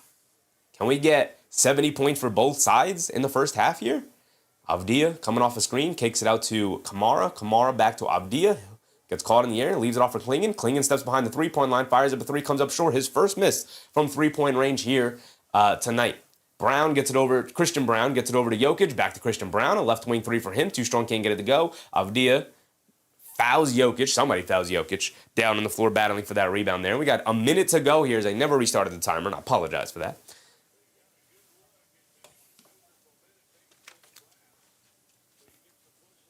It is a 5-point game.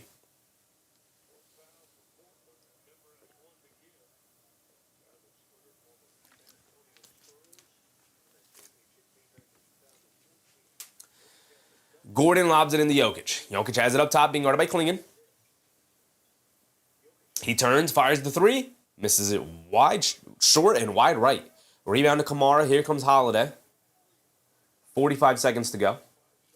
Just take a minute off my timer. We got 40 seconds to go here.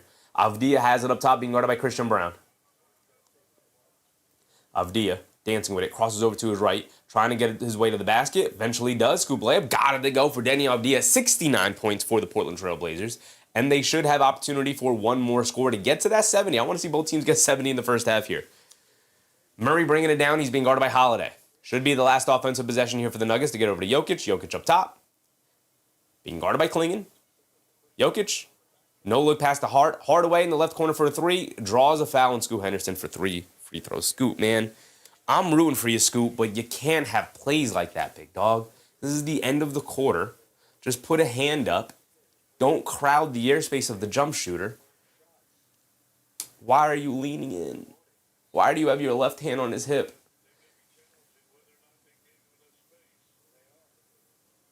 Are we going to get a challenge here? I didn't think there was a ton. It is a coach's challenge. All right, we'll see. We'll see. I don't love that foul call, but it could be called a foul. It could be a landing violation kind of foul. We'll see. So we're going to get a challenge here from Portland. Interesting challenge. Like I said, it's pretty close. Show me the replay again. They're not going to show me the replay. Instead, they're going to show me an image. So this is what they think is actually more important than actually showing the replay. We're going to watch the referees. We're going to watch the backs of the referees as they watch the replay instead of us actually being able to watch the replay and making the decision as a viewer at home. We also have a camera, so there's three different views. Now they're finally going to get to the replay. There's 3 different views here. In one screen, they have... now they took away the replays. Now the refs are talking to each other, and that's one screen. That's the major screen. The other 2 screens we have on the Nuggets bench and then the Portland Trail Blazers bench, but neither of those are very good views.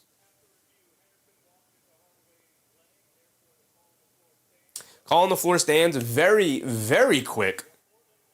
Very quick watch on the replay there. I think they watched the replay once, and they were like, yeah, that's a foul. So now they're finally going to show us the replay. Yeah, and Henderson continues to move forward as Hardaway's going straight up. If Henderson just stands there, Hardaway probably doesn't make that three, but he also doesn't make contact. He walks into Hardaway's. Hardaway's in the air shooting a three. And Scoot Henderson just kind of slowly but surely makes his way forward. Eric said, where's the defense? I don't know, but it's definitely not in Denver today. Nobody playing in Denver today is playing defense. Not the Nuggets, not the Blazers. Hardaway at the foul line for 3 free throws. He knocks down his first one. A bad challenge for the Portland Trail Blazers, by the way. That is a very clear foul by Scoot Henderson. It's a dumb foul, but it is a very clear foul by Henderson. And now you lose your challenge and you lose the timeout for Portland. Hardaway knocks down the first one, knocks down the second one. He's got one more coming. They could put up 75 first half points here tonight. An absolutely ridiculous start to this game. Sean Edit said Jalen Johnson or Deni for most improved. Probably won't be Deni. I just don't think Deni, as Hardaway knocks down all 3 free throws, I don't think Deni has been awesome to end in the second half post All-Star break. Obviously was fantastic to start. Hardaway ends up fouling Tybal. They had a foul to give. 9 seconds to go here. Jalen Johnson isn't going to win it either because he had this leap last season. Yeah, I don't think Jalen Johnson or Deni Avdija will win it.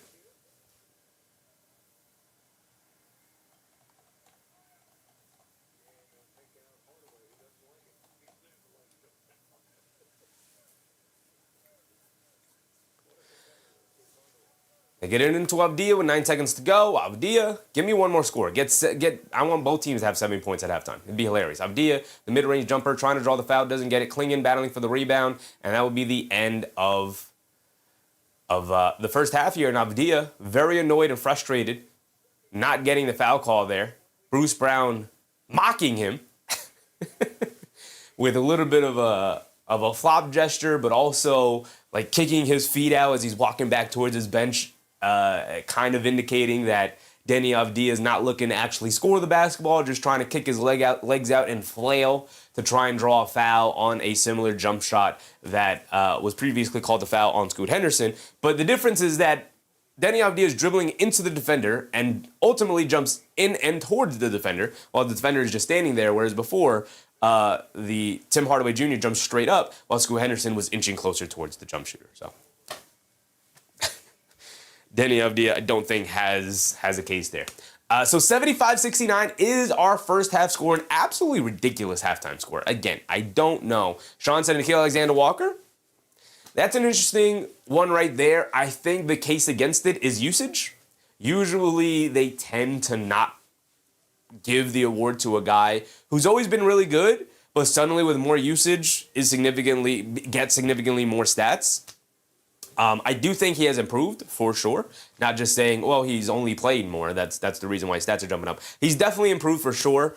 But I think the opportunity of playing more minutes and now kind of being the de facto starter on, the de facto starting point guard most nights for the Atlanta Hawks is kind of something that people weigh when voting for that award. I don't know who's going to be the most improved player because that's been a really weird award. Sometimes the criteria in terms of what's most important changes on a year-to-year basis. These are not bad names. Jalen Johnson, Deni Avdija, Nickeil Alexander-Walker, I think they're deserving of being on the ballot. I just don't think that that's who they're going to lean towards giving the award to. I know some people have brought up the name of guys like Ryan Rollins for the Milwaukee Bucks. It's kind of a forgotten player this year, but he jumped up from being kind of a bench warmer kind of player to up to legitimately a starting point guard on the Bucks this season.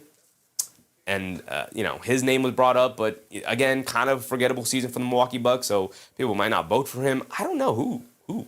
Alexander Walker I like as a pick. There's definitely guys I'm missing, but yeah, those are not bad guys at all.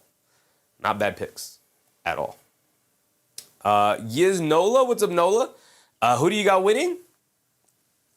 It could go either way with the way offenses are playing. I'll lean on Denver keeping up this offensive production because they are the more talented and better offensive team than the Portland Trail Blazers, who had Donovan Klingon knock down 4 threes in that first half. All of them come in the first quarter. He knocked down 4 threes in the first quarter. I don't think he'll be able to keep that up as the game goes on. Whereas the Denver Nuggets, I believe that Cam Johnson and Jamal Murray and Nikola Jokic can keep up this level of offensive production. They just got more established offensive guys versus the Blazers, and in the game where there's very limited defense being played from either side, I'll lean on the Nuggets offense versus the Blazers offense.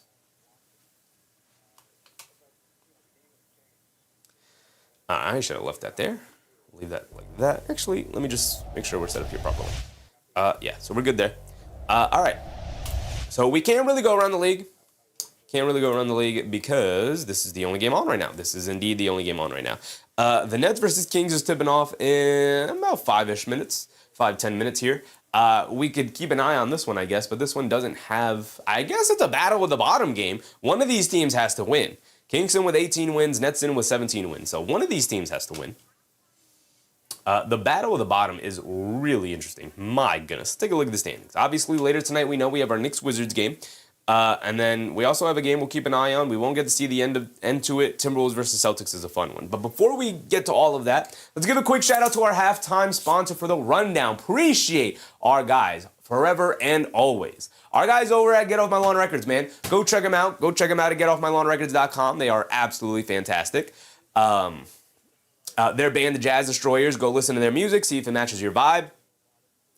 Vig said March Madness is on. Yes, unfortunately, March Madness is on. And if I had things set up differently, we'd definitely be covering some March Madness games this year. That didn't really factor into my plans this year. But it will definitely factor into the plans next year. So we'll get to some college coverage next season, mostly during the tournament. Again, I tried covering some college basketball games, a college basketball game, and literally nobody showed up. So, I just, it's just not, it doesn't make sense to forego NBA coverage for college games when, clearly the bread and butter of this channel is NBA content for now. Next year, we're going to try to diversify a little bit. So we'll get to some football coverage I think we want to try to get to, as well as get to March Madness coverage as well as the season goes on. As far as baseball goes, I don't think I'm ever going to get to baseball coverage, but maybe one day. Maybe one day. But real quick, let's get back to our halftime sponsor. My bad, guys. My bad. Our halftime sponsor is, like I said, Get Off My Lawn Records. Go to their website, sign up for the mailing list. You will be notified by signing up for the mailing list. You will be notified whenever they themselves drop music or any of their artists signed to their record label drop music and come out with new albums. They, obviously tend to work with smaller creators trying to break into the music industry and work with somebody who knows what they're doing to release an album for the first time. If you are musically interested at any point or in anything, go ahead and reach out to them. They could definitely help you in that regard. But you could always sign up to their, You could always sign up to their YouTube channel as well as their band's YouTube channel, the Jazz Destroyers, and see if your interest in music align. Obviously, it can go a million different ways, but go ahead and sign up for their mailing list. And just reach out to them if you're musically inclined, or just, check out their YouTube channel and listen to their music. They were also generous enough, as you can see down below me on the ticker here, to give us a discount code. Use discount code Sheffy to get 20% off at on bandcamp.com, site-wide. Anything that you can purchase over on that website, use the discount code Sheffy to get 20% off. So I appreciate you guys. I appreciate Get Off My Lawn Records and the Jazz Destroyers for sponsoring the halftime rundown. So let's go ahead and start it off. Twilson, what's up, Twilson? Eric said, who's the greatest Knicks? Like players? It's definitely, I think the greatest Knick of all time is Clyde Frazier. But I'd go Clyde, then I'd go Pat Ewing, 2, and then I'd probably go Reed 3. Then it kind of gets iffy from there. You can go Bernard Johnson 4, and then Melo 5, and then Brunson 6. I kind of like that. I kind of like that. Theknon Gambles, what's up, Gambles? High Vibe said Clyde is also a GOAT announcer. Yeah, I just think like the totality of his Knicks career and, him as a player and then him as a broadcaster remaining with the organization for as long as he has. Isn't he coming on like 30 years? Didn't he start in the 90s? Let me look that up real quick before we get to actual basketball analysis here. Now I got to look up, when did Clyde Frazier become Knicks broadcaster? I feel like it's got to be almost 30 years now. He began his broadcasting career with the Knicks in 1987. It's been longer than I thought. We are almost at 40 years of Clyde Frazier. Now that is the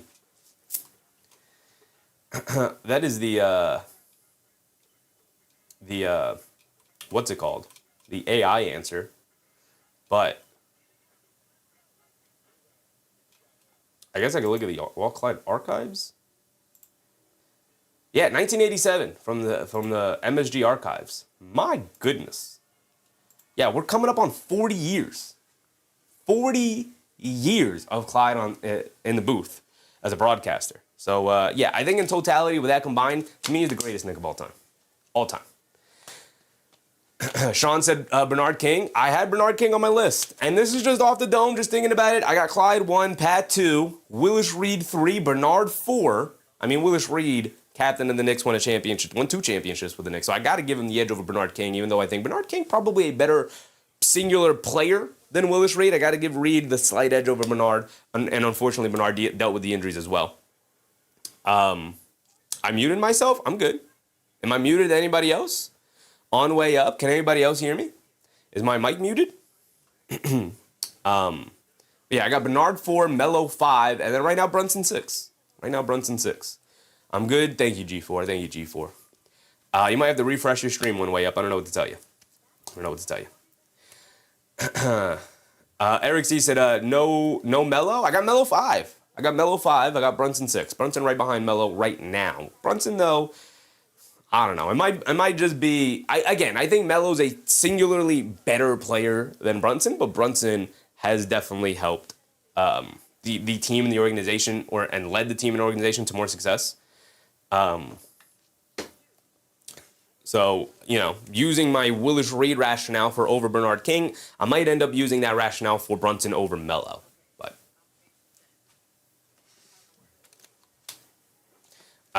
Eric said, what about Pearl Monroe? I mean, Pearl Monroe was... I think his best years were when he was with the Bullets. And then when he came to the Knicks, he kind of slid into a role alongside Clyde Frazier, and as a duo, they were great. But, yeah, I don't know if as a Knick, he's in the top 5 or top 6. He's definitely in the top 10 somewhere, though, for sure, without a doubt. In that 7 to 10 range. G4 said, we think... What did my guy G4 say? Where's my mouse? There we go. What did my guy G4 say? We think Cat drops a double-double tonight? I mean, he drops a double-double most nights, so I would assume so. Unless he is in foul trouble all night. But even if he's in foul trouble, he'll find a way to at least 10 and 10. No Alex Sarr tonight, so, for sure. Twilson, what's up, Twilson?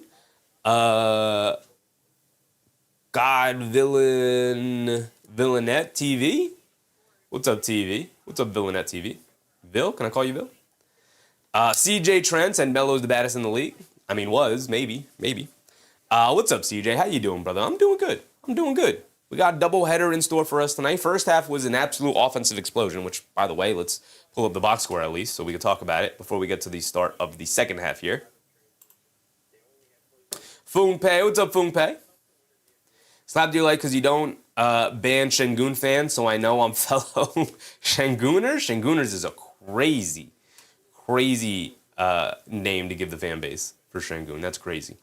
Let's start with the Denver Nuggets because everybody's kind of contributing here. Jamal Murray with 18 first half points, 1 rebound, 2 assists, 4 for 7 from the three-point line. He's hit 4 threes. He's 7 for 11 from the field overall. Jamal Murray is hooping out there. There hasn't been a ton of defense being played against Jamal Murray, especially in that first quarter. Jokic with a calm 13, 10, and 8 for Nikola Jokic, working his way towards that triple-double already. Insane. For Jokic, it's just a regular day at the office. He's 1 for 5 from 3, 6 for 11 from the field. That means he is 5 for 6 from 2-point range for Jokic. So anything inside the arc he's not really missing. Cam Johnson, 14 points, 4 for 5 from 3-point range, 5 for 7 from the field. This is the best game I've personally seen Cam Johnson play. I know he has been playing better as of late and actually getting to knocking down his 3-point shot specifically, but this is the best game I've seen Cam Johnson play this season for the Nuggets. Aaron Gordon, 5 points, 1 for 3 from the field, 1 for 2 from 3, 2 boards, 2 assists. Aaron Gordon still doesn't look like Aaron Gordon since coming back from that hamstring injury. Maybe just slowly working his way back. Doesn't want to get injured again going into the playoffs here because obviously they're going to need him come playoff time for heavy minutes. But just doesn't look like Aaron Gordon. Doesn't look like the Aaron Gordon that started the year. Aaron Gordon looked like he was maybe making, he was going to go for a run of maybe possibly being an all-star this year. The Nuggets could have possibly had 3 all-stars with the way Gordon started the year, and then obviously back-to-back hamstring injuries kept him out majority of the season. Now that he's finally back, maybe he's just trying to take things slow. But, not a great impactful first half for Aaron Gordon. 14 minutes, 5 points, 2 boards, 2 assists. It's like, okay, cool. Gordon's out there. Every now and again you see Gordon and you're like, oh, hey, look, Aaron Gordon, that's right. He is fantastic at basketball. And then it just kind of becomes invisible at times. I don't know. Maybe it's because Murray has it going, so the 2-man game between Jokic and Murray is mostly what's working. They don't have to work the ball around too much in order to find an open look.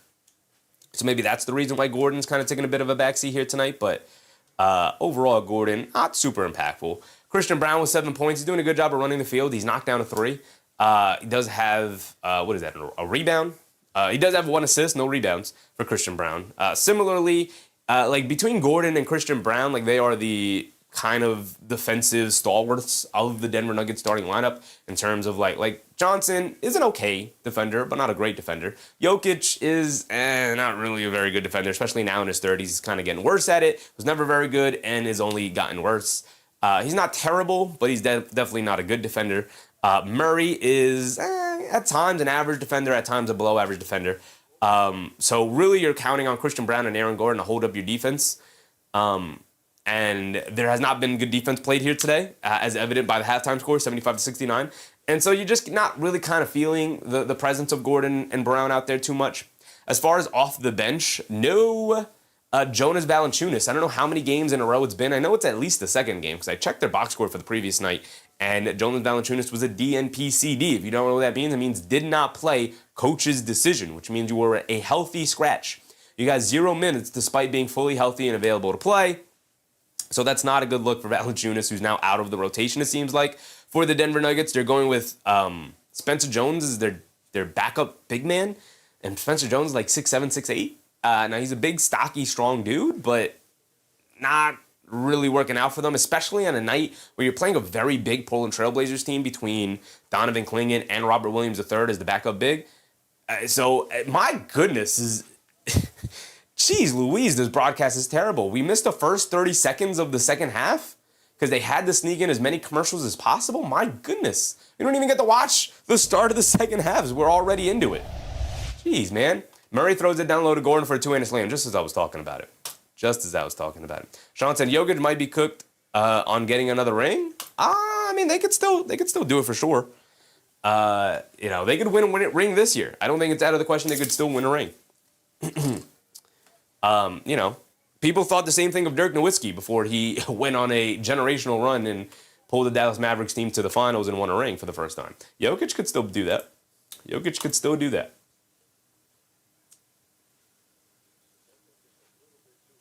I wouldn't necessarily say cooked on getting a ring just yet. Just right. I know you said might be, but I'm not even there. I'm not even there at the might be because Denver is still one of the better teams in the league. City Sissoko draws a foul going to the rim. So he's at the foul line for 2 free throws with 11 minutes to go. He comes up well short on the first one.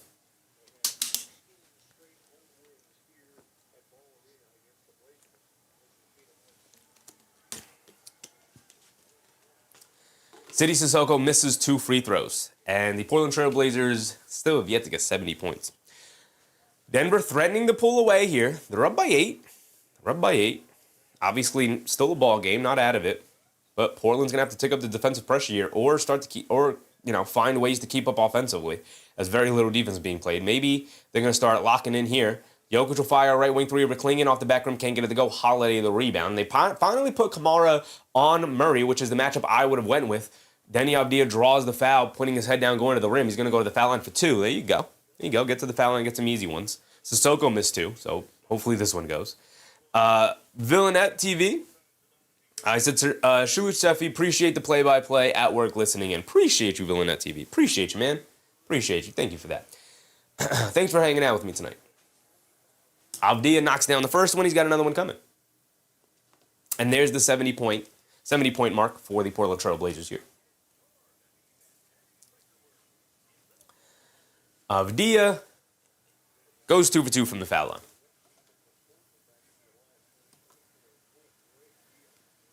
Aaron Gordon bringing it down the other way. Gordon gets it over to Jokic. Jokic up top, being guarded by Klingon. Kicks it out to Christian Brown. Ran off the line by Sissoko. Up top to Murray, being guarded by Kamara. Coming to his right for the Jokic screen. Behind the back, kicks it up top to Jokic. Jokic stops, fires the three over Klingon. Little light contest, and Jokic makes him pay by knocking it down. And it's a 9-point lead, largest lead of the game for either team right now. Denver, 80, Portland, 71. Avdija handling the ball, mishandles it, picks it up, shovels it out to Klingon. Klingon hands it off to Holiday. Holiday coming to his left off the Klingon screen, swings it out, and a foul on the Denver Nuggets before a shot is attempted.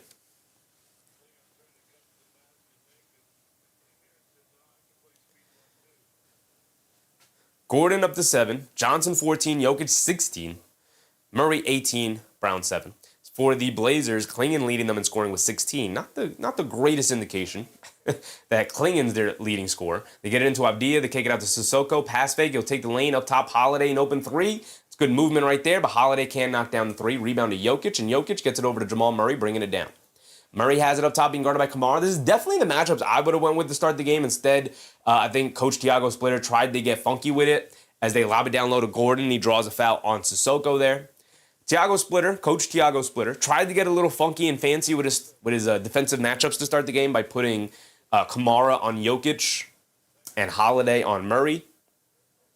And now he's just kind of resorted back to having Klingon guard Jokic, which should have been the matchup to start the game, and putting Kamara, the bigger, longer defender, on Murray. And it's slowed down Murray so far. We'll see if that continues to track. Murray, just on cue, fires up the three, can't get it to go. Jokic, the offensive rebound, though, down low to Christian Brown, gets fouled going towards the rim by Klingon, and he'll go to the foul line for 2 free throws. And Klingon, very upset at the call, screaming at the official. His teammates trying to hold him back.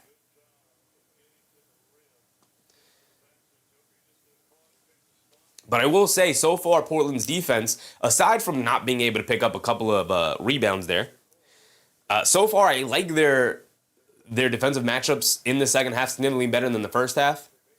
They forced Jokic into 2 threes in the second half, and Jamal Murray on an off-balance 3 over Kamara. Keeping them out on the perimeter is far more important than maybe denying them the ball entirely, because they're going to get the ball in their hands at some point. And just having bigger, longer defenders on them between Klingon and Kamara guarding the 2-man game rather than Holiday and Kamara is just significantly better. Significantly better choice. Christian Brown knocks down the first free throw, giving them the first double-digit lead of the night. And he knocks down the second one to give them 11. I said just before those couple of possessions there that Denver's threatening to pull away here. It's an 11-point game. Let's see if Portland has an answer for this offensive run from the Nuggets. They kick it over to Kamara. Kamara inside to Holiday. Holiday in the dunker spot, holds it out, being guarded by Jokic. Holiday on the left wing gets it over to Avdija, being guarded by Murray. Back out to Holiday. Holiday steps back, extra pass. Avdija, left corner 3 for him, and he gets it to go down. There you go. Big-time shots for Deni Avdija here. Home run pass to Jokic. Jokic chases it down. He's being guarded by Holiday on a mismatch. They get it back to Jokic in the post. He's going to try to go quickly.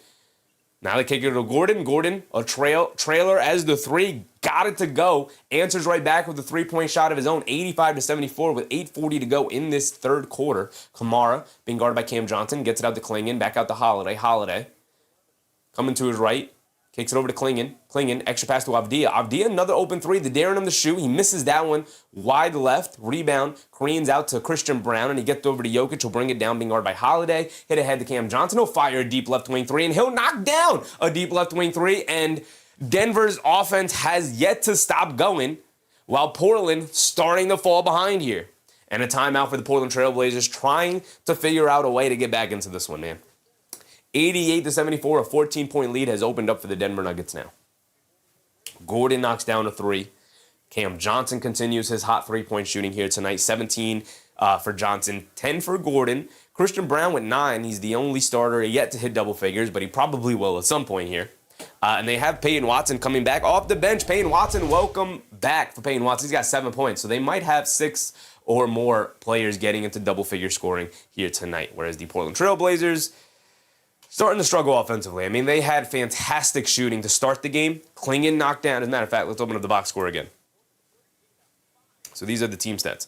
11 made threes for Portland, now 14 made threes for the Denver Nuggets. Over 30 attempts for both sides with 8 minutes to go here in this, with 8 minutes to go here in this third quarter. Not a ton of free throws for Portland, 3 for 6 from the free throw line, whereas Denver Nuggets are 10 for 11. That's definitely going to hurt you overall in terms of being able to stay in this game. Rebounds are not tied. Offensive rebounds favors the Portland Trail Blazers, but they're starting to clean that up here tonight between Jokic and Christian Brown and Aaron Gordon now attacking the glass. 4 turnovers apiece. Again, it's been mostly an offensive game, not a ton of defense being played here tonight. Points in the paint favors the Blazers. Points concede, that's not it. Fast break points definitely favors the Denver Nuggets here tonight, 14-4. Denver Nuggets just outrunning the Portland Trail Blazers here tonight. And the Denver Nuggets have led the entirety of the game. The Portland Trail Blazers have never led. So it opened up with a 3 for the Denver Nuggets, and they have led since that point. They've led for 95% of the game. And the other 5% of the game, it's been tied. But the Portland Trail Blazers have never led. So that's not a good sign for the Blazers to remain in this one. Let's check out the box score. Because as far as we went over the Denver Nuggets. We can go over them again. But if we look at the Portland Trail Blazers here, 9 points for Kamara, 3 for 4 from 3. 14 points for Avdija. Avdija is going to continue to do his thing. He also has 10 assists, Avdija. My goodness. Donovan Clingan, 4 for 5 from 3. Again, all of those coming in the first quarter. He missed his only 3-point attempt in the second quarter. If they don't get somebody knocking down shots again here, it could be Clingan, it could be Holiday, it could be Kamara, it could be Sissoko, it could be somebody off the bench and Chris Murray or Tybal or Henderson or Blake Wesley or literally anybody. It's just not looking great right now for the Portland Trail Blazers to be able to keep up offensively against this Denver Nuggets offense right now that's clicking in all cylinders, firing in all cylinders, is definitely the phrasing. Not clicking. The Blazers bringing it down now. Avdija up top to Clingan. Clingan gets it over to Holiday. Holiday, jab step, coming to his right, puts up the 3. Holiday comes up short, battling on the glass for the rebound, battling on the glass for the rebound, battling on the glass for the rebound, battling on the glass for the rebound. Avdija finally picks it up and gets fouled by Jokic. It was Jokic versus 3 Trail Blazers, and ultimately the ball leaked out. Avdija was able to pick it up, and Jokic forced a foul, sending Avdija to the foul line for 2 free throws here. So there's some toughness and fight there from the Blazers to try and stay in this one. So Avdija back at the foul line for 2. They definitely need some free throws to go down for them here. 3 for 6 from the foul line so far here tonight. Mostly because Sissoko missed 2.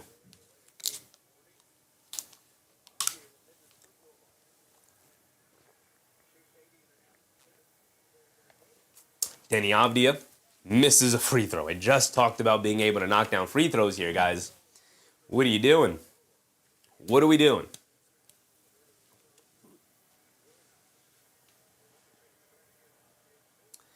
Deni Avdija knocks down the second free throw.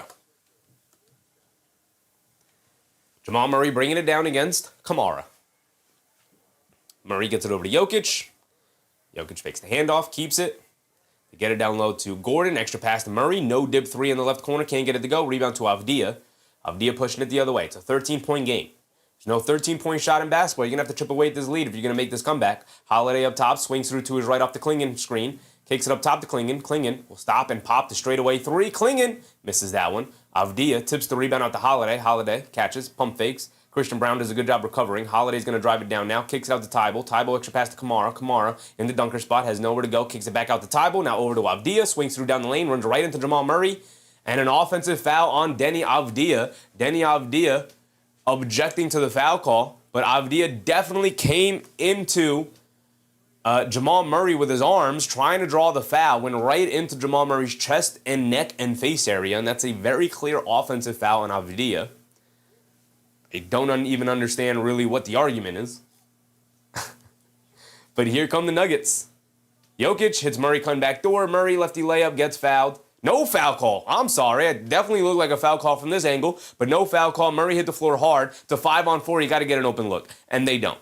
And Holiday off the dribble, lines up a 3, comes up short, rebound, goes to Christian Brown, tries to get it out to Cam Johnson, who knocks the ball loose. Christian Brown picks it up, pushing it the other way. Christian Brown leaves it off for Johnson. Now over to Murray. Murray in the lane, being chased down, and Tybal picks up the steal. Some lackadaisical dribbling there for Murray. Avdija bringing it down in the lane, kicks it out to Tybal. He'll line up the 3 in transition, and he'll knock one down. It's a 10-point game. Okay. Not entirely out of it yet for the Blazers. Starting to pick up the defensive pressure here as they fell down by double figures. Muhammad, what's up, Muhammad? Sean said Scoot is trash. Anthony was better. Man, Scoot's my guy. Gordon, a beautiful save off the loose ball. Throws it behind his head to Nikola Jokic for the easy layup. The Nuggets continue to roll here, even when it looks like the Blazers might pick up a steal there. Some serendipity for the Nuggets as they get the loose ball, the 50-50 ball. Avdija putting his head down, attacking, leans in, puts up a floater, can't get the roll, clinging on the glass, gets the putback to go down. Avdija frustrated with the lack of foul calls. I like that they're not giving them a foul call there. It's still a 10-point game. I'm rooting for Scoot Henderson hard, man. I'm rooting for Scoot Henderson hard, Sharpe. That's my guy coming out of the draft. Jokic, a bump Euro, gets the finish over Tybal there. As now we're just trading baskets and a timeout. Got to give these guys a breather. 5:50 to go here. It's 92-80. We could be at 100 points for both sides by the end of this third quarter. Although I doubt the Portland Trail Blazers get to it at this point.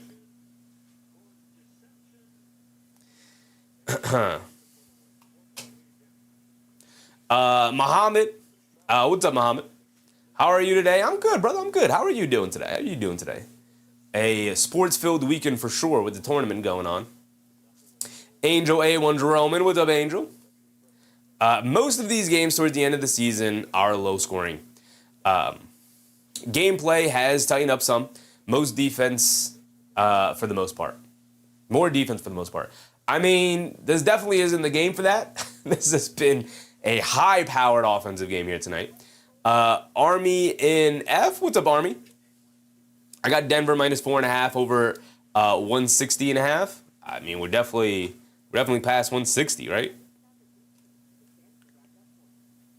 160 is an incredibly low number, no? Did you mean 260? Sean said, hard to root for him. He's supposed to be a starting point guard. Wasn't he a top pick? Yeah, he was the number 3 overall pick. I mean, I don't know how it's hard to root for him because he hasn't developed. It's just, I've been rooting for him. I thought he said 260.5, yeah. Yeah, I mean, we'll see if we can get to 260. 260 is a very high number. 261 you need with half. I mean, I was super high on Scoot Henderson coming out of the draft. I said this earlier in the game. I was super high on Scoot Henderson coming out of the draft, man. Obviously, Wemby was going to be the number 1 overall pick. I was never arguing that Scoot was going to be better than him. Although, I did argue, so foolishly, did try to argue that with Wemby's size,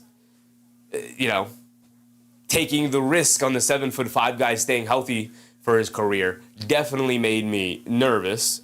But you still have to take the risk, right? He's too good to not take the risk. So you still have to take the risk. So I was never really truly arguing Scoot over Wemby. That was silly. But I was heavy on there's 2 generational franchise cornerstones in this draft. Wemby and Scoot Henderson. And clearly I've been wrong. Clearly I've been so wrong on Scoot Henderson. But I'm still holding on to my Scoot Henderson stock, man. I'm still holding on to it. It's in the gutter right now. It's absolutely worthless. Nobody wants it. But I have to believe that he is still a quality starting point guard in the NBA, at least. But it's looking rough, man. It is indeed looking rough for my guy Scoot. Angel said, not necessarily this game, by the way. Yes, very true. What did I want to look at? I wanted to look at this over here. Not that. Why do we have 2 of these open? As we get back to start after this timeout, let's look at the scoring per quarter. 40, 29, and 11 for the Blazers, and 42, 33, and 17 so far for the Nuggets. My goodness. Mid-range pull-up jumper for Scoot Henderson off the bounce. Can't get it to go out along the baseline. Christian Brown picks it up. Hit a head pass to Cam Johnson. It was a bad pass. Back inside to Christian Brown. Pump fake, reverse layup. Got it to go. Beautiful passing for the Denver Nuggets there. And it's back to 14, just like that. Avdija on the left wing, and it looks like Denver's going to a zone. Are they in a zone?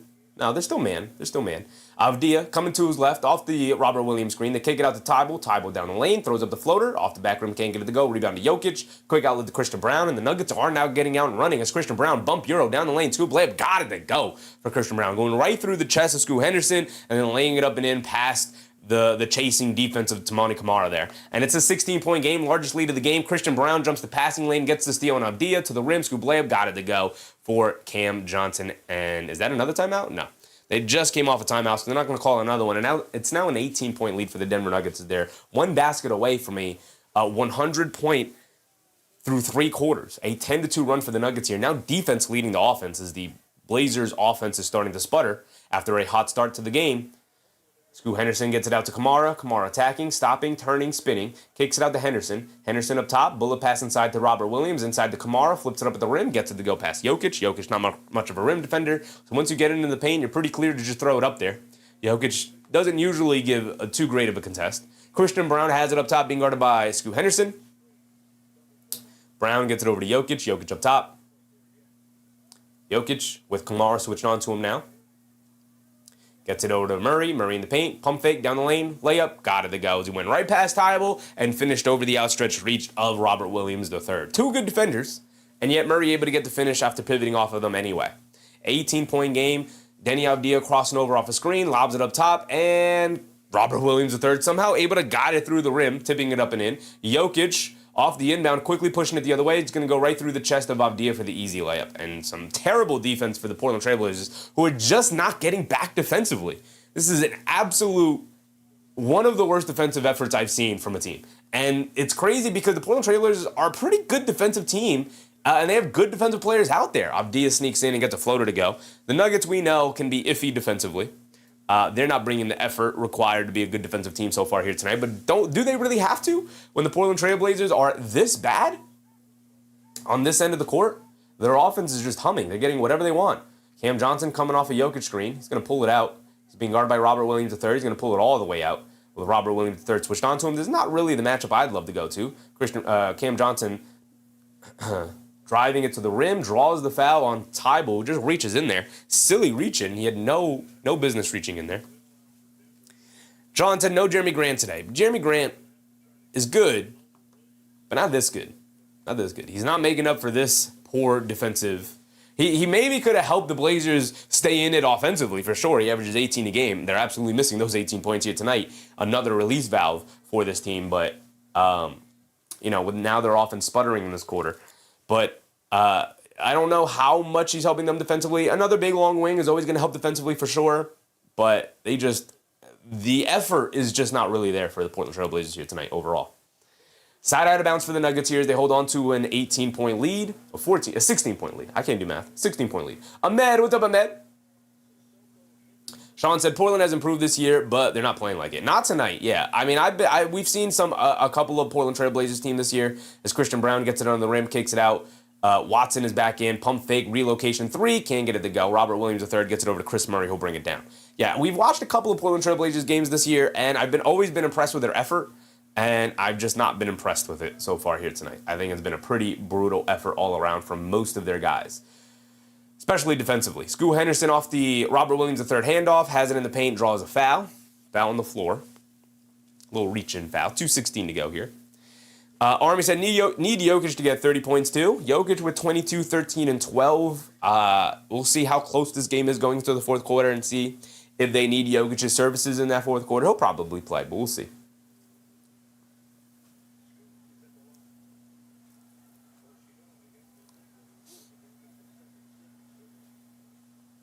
Army said Hardaway needs to shoot some threes, man. Yeah, Hardaway has yet to hit a shot so far here tonight. He does have 3 points off 3 free throws. Got fouled on a 3-point attempt, but they're in the bonus. So Henderson gets 2 free throws regardless of whether or not he was in the shooting motion or not. He knocks down both of them. There you go, Scoot. Knocks down 2 free throws. Bruce Brown bringing it down. He's in double figures, by the way. Scoot Henderson, 10 points. 11 points. Should be 11.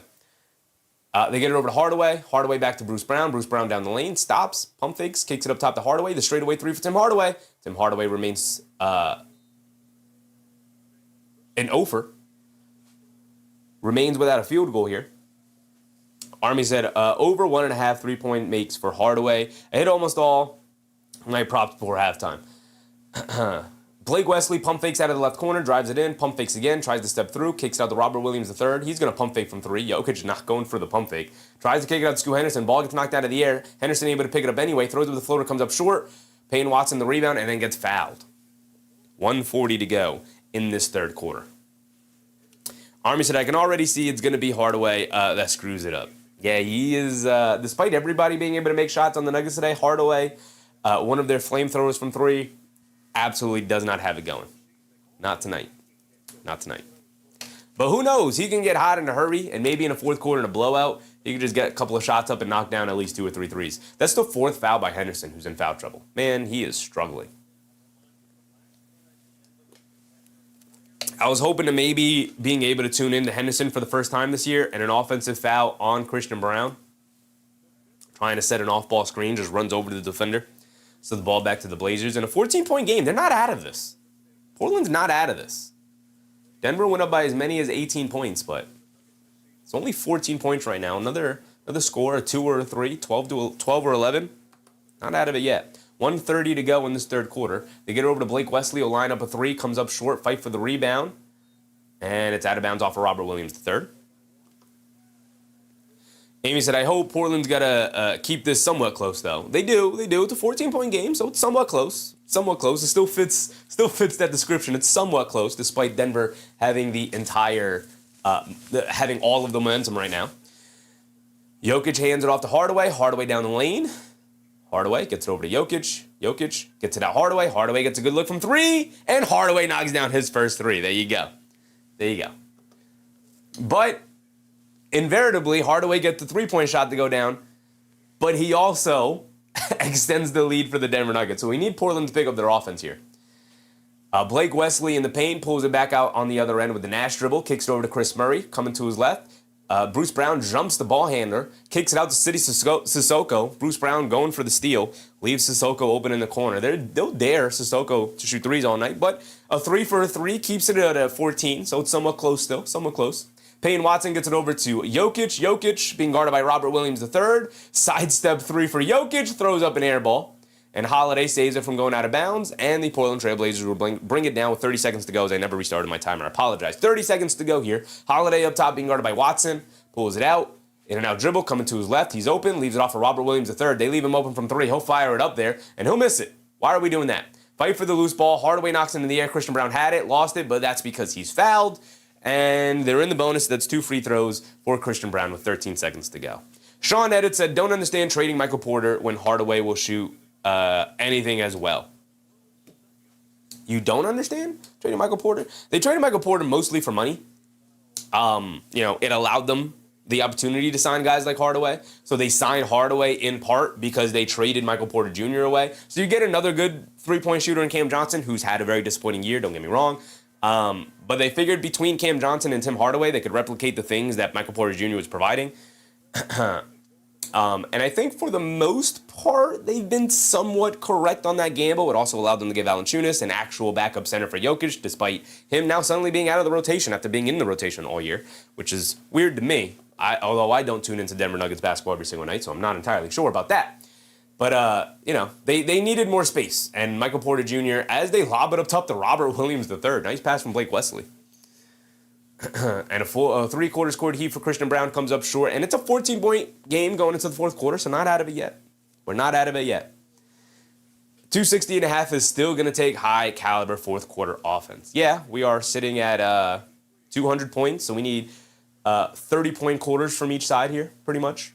Sitting at 200 points now. The Portland Trail Blazers have let you down offensively here today, as they started to really slow up. It was a gamble by Denver. They needed more flexibility. They have, obviously, Jokic on a max deal. They have Murray on a max deal. And they had Michael Porter Jr. in a max deal. Michael Porter Jr. is a really solid, and he's showing maybe even excellent basketball player this year with the Brooklyn Nets. But, the injury history, the amount of money owed to him, being able to move off of that and get a more well-rounded team by being able to sign Hardaway and Valanciunas, as well as bring back Bruce Brown. So 3 guys off the bench added to their rotation now was excellent. Excellent move overall. We'll see if it works out for them in the long run, because usually in the playoffs, you kind of just want as many of the best basketball players you can get. And Michael Porter Jr. is definitely better than Cam Johnson or Bruce Brown or Jonas Valanciunas, obviously, and maybe better than all 3 of them combined, although that is when we start getting into whether or not that trade is going to be worth it or not in the long run. Depth is definitely, I think, a bit more important nowadays than it was back in the day. So we'll see. We'll see if it works out for the Denver Nuggets come playoff time, man. We'll see.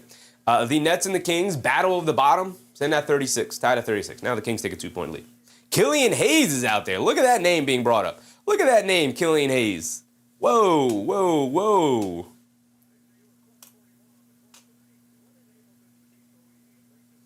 Is he starting? Don't tell me he's starting. Killian Hayes in the starting lineup for the Sacramento Kings is crazy. Is crazy. He's a +6. 2 points, 1 for 3 from the field, 3 boards and assists. No turnovers for Killian Hayes, but man, see Killian Hayes starting for a basketball team again. It's kind of crazy. I'm not going to lie. It's kind of crazy. I wanted to take a look at this real quick. Not that. This. Let's put this over here. So 40 points in the first quarter for the Blazers as they were red hot from three-point range. That's when Klingon hit all of his threes, all 4 of them. 29 in the second quarter, 24 in the third quarter. Obviously, you could clearly see their offense petering out a little bit as Denver just continues to be in fuego. 42, 33, 32, and they did it again. They come back as the action is already picked up. We missed the first 10 seconds of the start of the fourth quarter here. The broadcast is just terrible at coming back from timeout breaks. What are we doing? Hardaway fires up another 3, can't get that one to go down. Robert Williams III tips the rebound over to Avdija. Here comes Kamara. Here we go. We're back into it. Throw 12 minutes on the clock. Can Portland pull off this comeback? Avdija swings it out. Drew Holiday will line up a 3. He's been off all night, but he finally gets one to go down. There you go, Drew Holiday. There you go. His second made shot of the night. And it's an 11-point game. They're not out of it yet, man. They're not out of it yet. Murray bringing it down, being hounded by Toumani Camara. He's driving it down, stops, turns, spins, foul line, fall away, jumper, can't get it to go. Rebound to Avdija. Avdija pushing it the other way. Avdija up top, being guarded by Peyton Watson, gets it out to Holiday. Holiday on the right wing. He's going to fire up another one. Comes up short on that one. Long rebound. Murray picks it up, and Murray gets it out to Bruce Brown. Bruce Brown gets it out to Peyton Watson. Peyton Watson will line up a 3 on the right wing. He'll miss it. Rebound is long, and Henderson will pick it up, and Henderson will bring it down. Come on, Scoop, man. Show me something, Scoop. Come on, man. You're making me look bad. Cross-court pass to Holiday. Holiday gets it up top to Avdija. Avdija swings through to his left. Down the lanes. Got a lane. Throws up the floater. Can't get it to go down. Fight for a loose ball. It flies out to Henderson. He's going to attack to his right to the rim. Pump fake. Gets in the lane. Tries to kick it out to Avdija, but gets kicked out of bounds by Peyton Watson. 10 seconds on the clock, on the shot clock for the Portland Trailblazers here. Michael Perez. What's up, Michael Perez? Did Jokic really get that steal at 6:20 in the third quarter? Because it said Gordon got the steal and they awarded it to Jokic. I don't know. It can be iffy. It is entirely dependent on the scorers table, Michael Perez, on who to award a steal to. Is it the guy who knocks it out of the air, or is it the guy who picks up the loose ball? Right? Who gets credited with the steal in that regard? So, maybe he knocked it out of the air, but Gordon picked it up. Maybe Gordon knocked it out of the air, but Jokic picked it up. I don't remember the play specifically, but I don't know. Holiday trying to get fancy with his ball handling, tried to split 2 defenders with a behind-the-back move. Very silly play from Holiday, and it leads to a fast break for the Nuggets that ends in a Murray layup. 13-point lead for the Nuggets, keeping the Blazers an arm's distance away with 10-12 to go.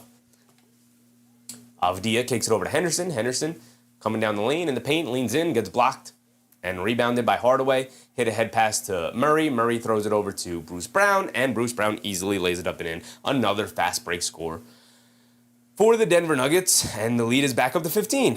G4 said Jokic might not see much of the fourth. He might not. Avdija coming to his right, swings through down the lane, looking for a foul. Just falls over his own feet. No foul called. Murray throws another lob, and this time Spencer Jones throws it down. And that's 3 plays in a row where the Denver Nuggets get out and run, and just the Portland Trailblazers don't do a good job getting back on defense at all. And it is suddenly back to a 17-point lead for the Denver Nuggets. And like G4 said, Jokic might not see a ton of time here in this fourth quarter. Not looking great. 9:37 to go exactly. We get another Portland timeout. They're running out of timeouts to call here, man. Army said Portland needs to get hot from 3 and spring this back close to get Jokic back in this game. I mean, if they can keep it around 15 and kind of threaten to come back, and maybe even get it to 10, maybe, to 9 or 8, get it below 10, single digits, Jokic will definitely come back in this game. But it ballooning back up to 17 because their offense is completely sputtering right now. Again, if we take a look at this, their quarter-by-quarter scoring, 40, 29, 24, and so far 3 points in the first 2.5 minutes of this fourth quarter is not great. Those 3 points all coming off of one basket from Holidays. He knocked down a three.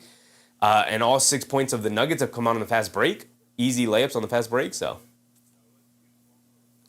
Army said if they're up 20 points under 6 minutes, he's done. I would even argue if they're up 15. I'd cut 5 points off of that and say 15-point lead with under 6 to go. And no momentum for the Blazers here, as they don't have any momentum right now. It's going to be rocky whether or not Jokic will come in, but we'll see. We'll see. Definitely 20, I think, is definitely a range where he won't come back in. Like how close does this game have to be for Adelman to put Jokic back in, right? Is 15 still a sizable enough lead? I think anything below 15, he definitely comes back in just to maybe put a couple of nails in the coffin. But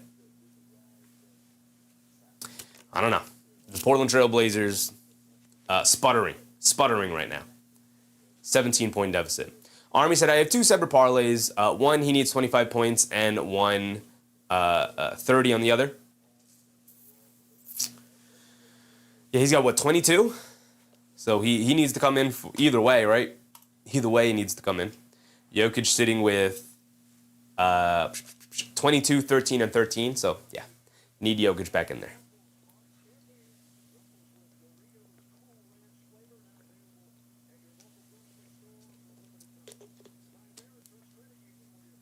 Army said, especially they were shooting early. Yeah, I mean, Klingon knocked down 4 threes in that first quarter, so they need somebody to get hot from the perimeter. Falling down in a big way. In a big way.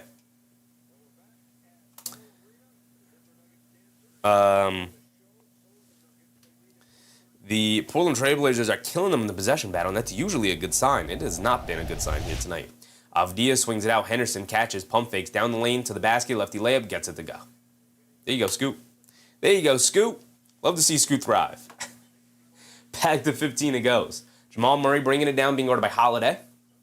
Murray spins, coming to his left, driving it down on Holiday in the paint, kicks it in the corner. Spencer Jones a 3. They'll live with him shooting threes, but tonight he's going to make them pay by knocking that one down. Trading 3s for 2s is not a good way of getting back into the game, as they now trail by 18. Holiday gets it over to Kamara. Kamara gets it over to Avdija. Avdija to his right. Hands it off to Henderson. Henderson catches. Jab step. Has it on the right wing. Sidestep, right wing 3. That's not a good shot, and he comes up short. Henderson not even making good decisions out there. Big dog, that's not your game, man. I'm rooting for you, but it ain't working out. Keep that rock moving. Get over to Bruce Brown, who has it up top, being guarded by Robert Williams III. Coming to his left. They leave him open from 3 just for a second. He hesitates. Now gets it over to Murray. Now inside the Bruce Brown, rolling to the rim. Layup, can't get it to go. Fight for the loose ball rebound. Avdija knocks it out to Kamara. Kamara bringing it down. Kamara on the right wing, being guarded by Murray. Murray uses a foul to allow his teammates to complain a little bit about the non-call on the other side of the court. 8:30 to go. Greg, what's up, Greg? Think Gordon gets back in. We'll see. We'll see. We'll see which way this lead goes. Does it go up towards 20? Does it go back down towards 10? Jesse Earl with the subscription. Appreciate you, Jesse Earl. Thank you for that, brother. Hope you're having a good time tonight. Avdija on the left wing. He's going to step back for a left wing 3, and he's going to come up short. Rebound to Payne Watson. And they can push it up to 20 here. And that's not what you want to see if you're a Portland fan or anybody betting on this game. Payne Watson spins, loses the handle on the ball, but able to recover the loose ball after Holiday almost got it. Murray up top, jab step, swings through to his left, driving it down, crosses over to his right on Klingon to the rim. Scoop layup high off glass, can't get it to go. Good defense from Klingon. Rebound to Holiday, hit ahead pass to Kamara. Kamara to the rim, Euro steps down the lane, layup, can't get it to go, but draws the foul. And Kamara will go to the foul line for 2 free throws. 18-point deficit. The Denver Nuggets have yet to get the 20-point lead. Portland doing a good job of not allowing them to get it. But, man.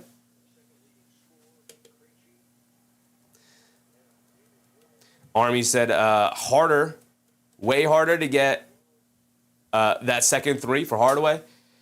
Yeah, he's only hit the 1 3 so far tonight. We'll see how much more he plays. Still in the game, still out there. Has yet to really touch the ball. It's been mostly Murray, Brown, and Watson handling the ball and getting shot attempts here. Kamara knocks down both free throws. It's a 16-point game. Murray bringing it down the other way. Murray being guarded by Kamara. Murray up top. Lobs it down low to Payne Watson. Payne Watson throws up a floater, comes up short against Kamara there, against Klingon, and a loose ball foul on Payne Watson trying to grab the rebound against Klingon there. Ball will go back to Portland, 7:30 to go. Why's my timer stopped? Keep going, timer. Bruce Fallis said, great play-by-play and commentary, part as usual. Appreciate you, Bruce. Appreciate you. Thank you for that, brother. Thank you for that, really, honestly, truly. We got another game coming up, by the way. We're going to stay live.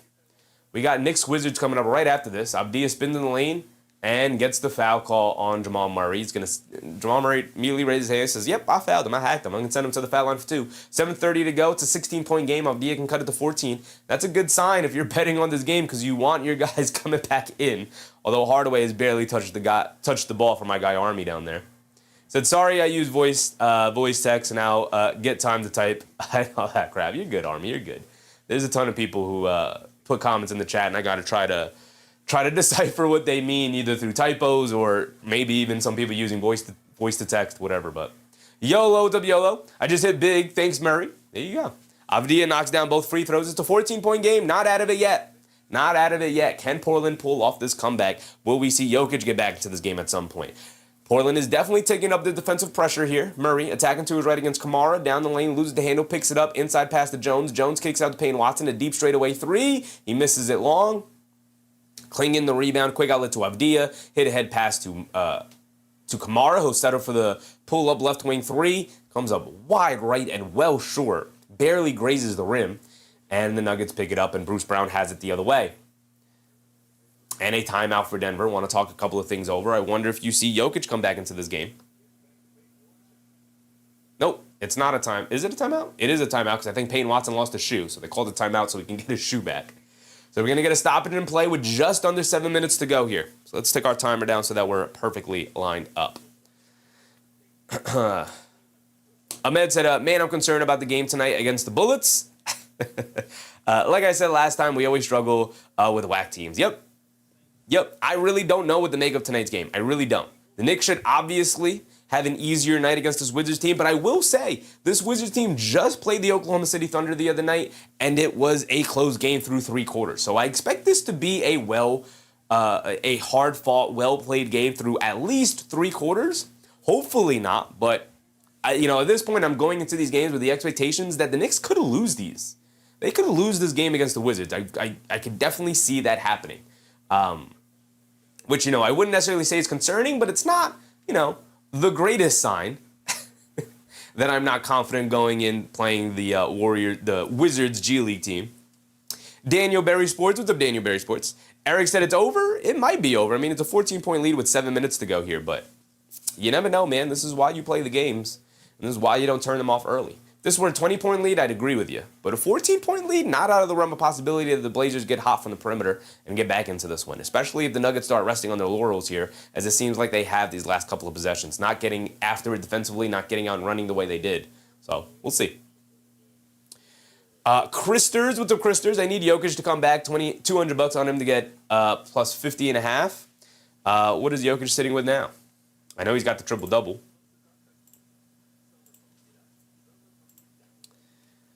But Jokic sitting with 22, 13, and 13, so 48. He's sitting on the bench, though, so it looks like he's going to come back into this game. Gordon is not, so it looks like he'll remain on the bench. But it looks like Jokic is getting set to check back in. Army said Jokic will come back in after the timeout. It looks like it. It looks like it.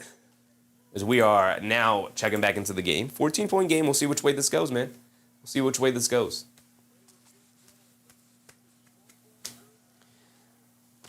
Like I said, I'm always rooting for an entertaining finish, but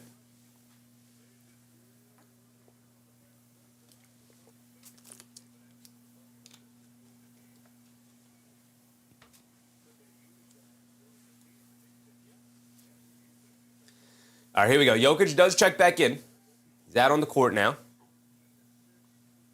Aaron Gordon also back in. He's also out on the court. So here we go.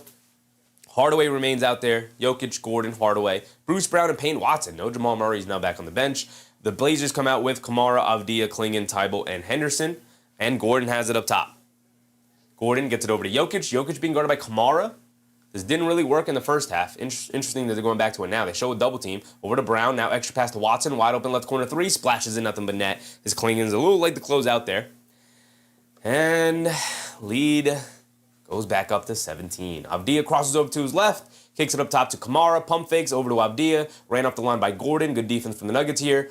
Avdija down the lane, throws up a floater, gets the friendly bounce as it goes down. Avdija was looking for the foul call, he doesn't get it. Eric Lyerly? Appreciate you, Eric. Thank you for that, brother. Hope you're having a good time tonight. Jokic has it up top, gets it over to Watson down the lane, kicks it out to Bruce Brown, left corner three, Klingon daring him to shoot it. Brown obliges, and Bruce Brown knocks down the left corner three, and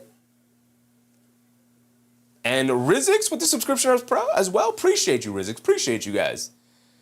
Aaron Gordon gets called for the fouls. Avdija's going to the rim. It's an 18-point game. Avdija to the foul line for 2. Portland in the bonus as we are past the halfway point. 5:58 to go in this fourth quarter. Eric said, I like your play-by-play. I've been checking you out. Appreciate you, Eric. Appreciate you, man. We got the doubleheader going on today, so we will stay live for the Knicks Wizards coverage right after this one. Army said, everyone but Hardaway. Shaking my head. Yeah, it's crazy. He hasn't even really touched the ball. He's been standing in the corner and nobody's even looking his way. It's been Peyton Watson, Jokic, and Gordon. Or it was Bruce Brown, Murray. And they are just ignoring Hardaway. Go stand in the corner, Hardaway. We'll look your way if you end up being open. But Gordon bringing it down. And there's Hardaway standing in that right corner, man. Gordon has it up top. They're right in traffic. Gordon gets it over to Bruce Brown. The Blazers are in a zone. Inside the Hardaway, kicks it over to Peyton Watson, comes towards the rim, leans in, gets the layup to go. Great ball movement for the Blazers there, and it's back to 18. Scoot Henderson bringing it down the other way. Henderson crosses over, leaves it off for Klingon. Klingon over to Avdija. Avdija, they leave open from 3 yet again. Avdija continues to fire, and he continues to miss. Avdija is now 7 for 17 from the floor. He's got 23, 6, and 14 assists, though, for Deni Avdija. My goodness. Peyton Watson down the lane, throws up a floater, hits the front of the rim, he gets a friendly bounce as he gets to drop down, and there's the 20-point lead, and likely, there goes the game. Jokic still sitting with 22, 13, and 13. He hasn't necessarily been super involved in the offense here, hasn't racked up another counting stat. They leave Klingon wide open from 3. He lines it up, and he comes up short. Battle for the loose ball rebound, and a foul on Scoot Henderson, his 5th foul. And I was hoping to at least to walk away with the idea that maybe Scoot Henderson was going to play well tonight or show me some signs of possible development, and it just has not been the case. Scoot Henderson, 13, 3, and 1 assist with 5 personal fouls, and he's 5 for 13 from the floor. So it's not a good night from Scoot Henderson either. I'm losing on all fronts. Gordon bringing it down the other way. G4 said, Celtics need to hit for me today. Yeah, I mean, the Celtics Timberwolves game, to kick it out, Peyton Watson, left corner 3, high arcing, barely grazes the rim, way long, Klingon the rebound. Here comes Henderson pushing the other way. That Timberwolves Celtics game should be really good, really fun. But we got Knicks Wizards coming up, and like I said, Knicks will always take priority for me. Kamara lines up a left wing 3, he knocks it down. All right. 4:30 to go here. Gordon has it up top. He's being guarded by Klingon. Gordon has Holiday switched on to him. They kick it out to Bruce Brown. Bruce Brown inside the Jokic. Turns, flips it up at the rim. Doesn't get it to go. Klingon with another rebound. How many rebounds Donovan Klingon has? 18 and 11. Scoot Henderson down the lane. Ball knocked out of his hands. It's going to stay here with the Timberwolves. 4:09 to go. Christian Brown's going to sub back in for, I believe, Peyton Watson? Or maybe Hardaway. No, for Peyton Watson. Peyton Watson and Hardaway comes out. There you go, Army. There it goes. There it goes. Tim Hardaway Jr. subbing out. Probably for the last time tonight. Scoot Henderson inbounds it to Kamara. Kamara slips out of his hand. Scoot Henderson pounds his chest, maybe saying, my bad. I don't know how that's his bad. All right. I mean, I'm losing on all fronts. It's not that close of a game. Denver ultimately pulled away. And Scoot Henderson not playing well. So I'm losing on all fronts here today. Army said 260 ain't hitting over either. Yep. Only 126 to 109. I'm not going to do the math on that. Well, it's 235. 235. So, yeah, you're 25 points away. Still got 4 minutes to go. I mean, we could get hot from 3 and just turn this into a barn burner play. Scoot Henderson bringing it down off the missed 3 from Aaron Gordon. We're under 4 minutes to go. Drew Holiday wide open left corner 3. Drew Holiday misses it. Fight for the loose ball rebound, knocked out of bounds by Klingon. Ball back to the Nuggets. 3:45 to go.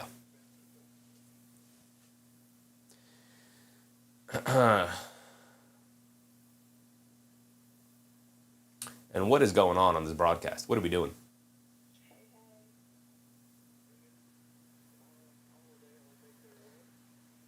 So we got some substitutions coming in, and it looks like Portland's waving the white flag as Holiday, Kamara, and Klingon all sub out. Maybe going with a full offensive lineup? No, they're waving the white flag. They're putting their end of the bench guys in, it looks like. Yep. Who we got? We got Jay Kent. Doesn't even have a picture. Shout out Jay Kent. Blake Wesley, Matisse Tybalt, Chris Murray, and City Sissoko. They get it into Aaron Gordon. Big one-handed slam for Aaron Gordon. Cool. Yep. That's going to pretty much wrap it up, unfortunately. Army said it's parlayed with Hardaway corner threes, though. Hardaway threes. Tybalt left wing three. Comes up short. Yeah, so it ain't none of it's hidden anyway. Tybalt jumps the passing lane, gets the steal, gets it over to, is that Kent? Jay Kent with the three. Jay Kent knocks down a three. There you go, Jay Kent. There you go. Jason Kent. Let's learn about Jason Kent.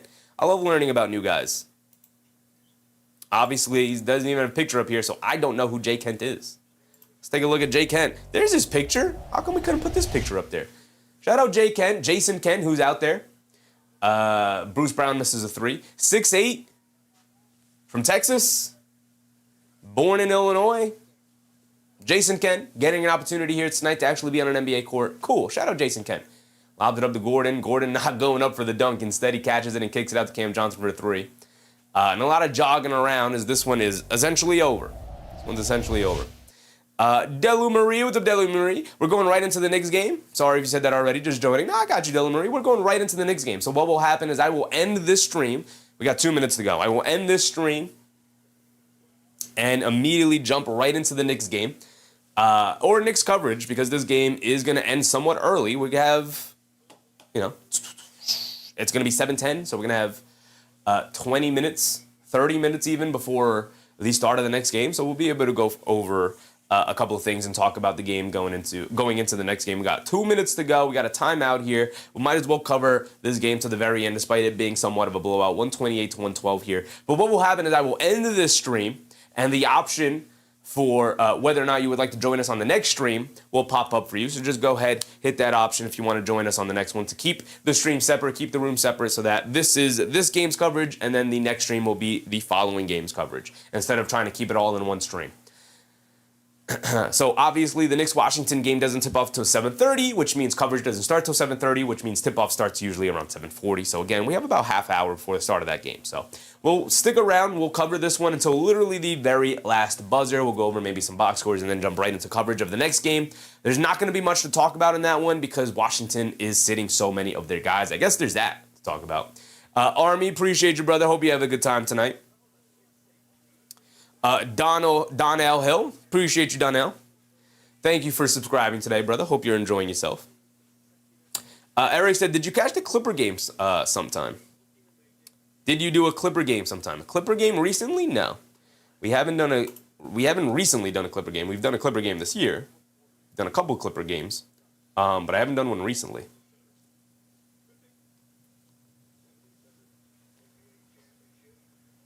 And both teams have pretty much emptied their bench. So what will happen is we will just take the timer out on this one. We got under 2 minutes to go. 128, 112. A three for Trey Jones. Can't get it to go. Joseph, happy Sunday, brother. Happy Sunday. Got one more game after this one, which is, of course, our obligatory Knicks coverage because we don't miss Knicks games.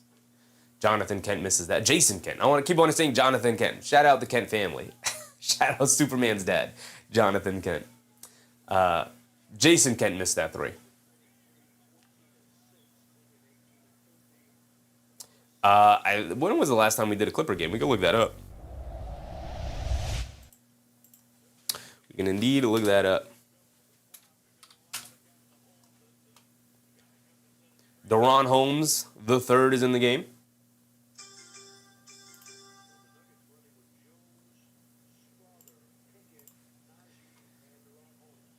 Not videos. Old videos.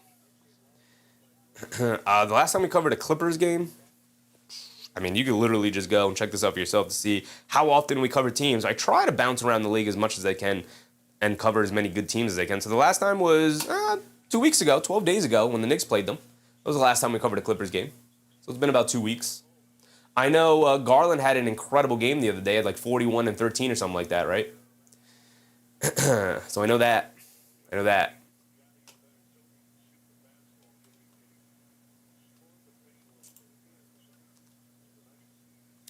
So here we go with 44 seconds to go. Sissoko a three, trying to add to it, can't get it to go. Rebound to the Nuggets, and they'll probably just dribble out the clock here, and this one will pretty much end it. So what will happen is we'll take out the time. We'll hang around just a little bit. Let's look at the box score real quick before we fully get up out of here. Let's get rid of that. Let's pull this up. Gordon ends with 12, 3, and 4. Just an easy night for Aaron Gordon. Trying not to do too much. Cam Johnson, fantastic night from 3. Talking about 5 for 7 from 3. 19 points, 2 boards, 3 assists. Jokic with a casual 22, 14, and 14. Jamal Murray with 22, 2, and 7. He was red hot to start the game, then suddenly, not went ice cold, but, kind of had a normal game after that. Still 50% from the floor for 22 points and 7 assists with only 2 turnovers, which is pretty good. Jokic with 5 turnovers, which is not good. Christian Brown, 15. So everybody in the starting lineup ended up being in double figures. And Bruce Brown got into double figures with 13 points himself. As far as that, they didn't get a ton of production off the bench. Hardaway with only 6. Spencer Jones with 5. Obviously, the end of the bench guys we're not going to count. But Payne Watson with 14 points off the bench as well. So that is 7 guys in double figures for the Denver Nuggets tonight. So fantastic scoring all around. It's Payne Watson's first game back, by the way, since the hamstring injuries. 14, 6, and 3 from Payne Watson in his first game back. Only 1 for 5 from 3, but obviously shaking off some rust. Pretty good night, I think. As far as the Blazers go, it was not the greatest game. They started off red hot. A 40-point first quarter to match the Nuggets' 40-point first quarter, but took way too long to take up their defensive pressure, and even when they did, it ultimately was not enough, and they could not keep pace offensively with the Denver Nuggets tonight. Part of the reason why they kept up pace was Donovan Clingan hitting 4 first-quarter threes. Like, let's be real, that was a big part of them scoring 40 points in that first quarter. The three-point shots were just flowing. Holiday 2 for 10 from 3. Clingan ended up 4 for 7 from 3, so missed all his threes after that. Avdija 2 for 7. Kamara 4 for 6, not bad at all. They didn't get a ton of production off the bench. Robert Williams III was their best player, 16 points, 5 boards. But Chris Murray gives you 2 in 15 minutes. Tybal 3 in 25 minutes. Scoot Henderson gave you 13 in 27 minutes, but he was 5 for 14 from the field and 1 for 5 from 3. Not good at all. 3 boards, 2 assists, and a turnover for Scoot Henderson. Just not overall a good game in 27 minutes. Brother, they're giving you opportunities, man. You got to show up. Man. I'm rooting for Scoot Henderson hard, but he is letting me down for sure. Blake Wesley with 2, and then in garbage time, Jason Kent got some minutes, 4 points for him. So, or 3 points for him, I'm sorry, in 4 minutes.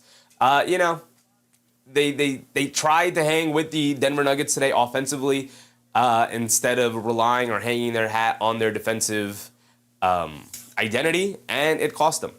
They just did not show up ready to go here in Denver. I get on the road in Denver is often a very tough place to play, and altitude and all of that, but they did not show up defensively at all. They tried to turn it into an offensive battle, and you're going to lose that game against Denver, man. You're going to lose it. And ultimately they did. And they lost it pretty decisively, 16-point deficit or 16-point defeat overall here. So with that being said, that's going to wrap us up on this coverage here. We have more than enough time to go into our Knicks coverage and actually get a little bit of some talking points going into Knicks Wizards. So we're going to end this stream again. Like I said, when I end this, the option will come up on whether or not you would like to join us for the Knicks coverage. So we're going to swap streams right now. Shout out to the channel members, as always. Whether you were gifted a membership or you decided to become a member all on your own, I appreciate you anyway. And of course, shout out our halftime sponsors, the guys over at Get Off My Lawn Records. Go to their website, check them out. Sons Gen, appreciate you, Sons Gen. Appreciate you, man. All right, so I'm going to end this one, and we're going to jump right into Knicks coverage. Let's do it.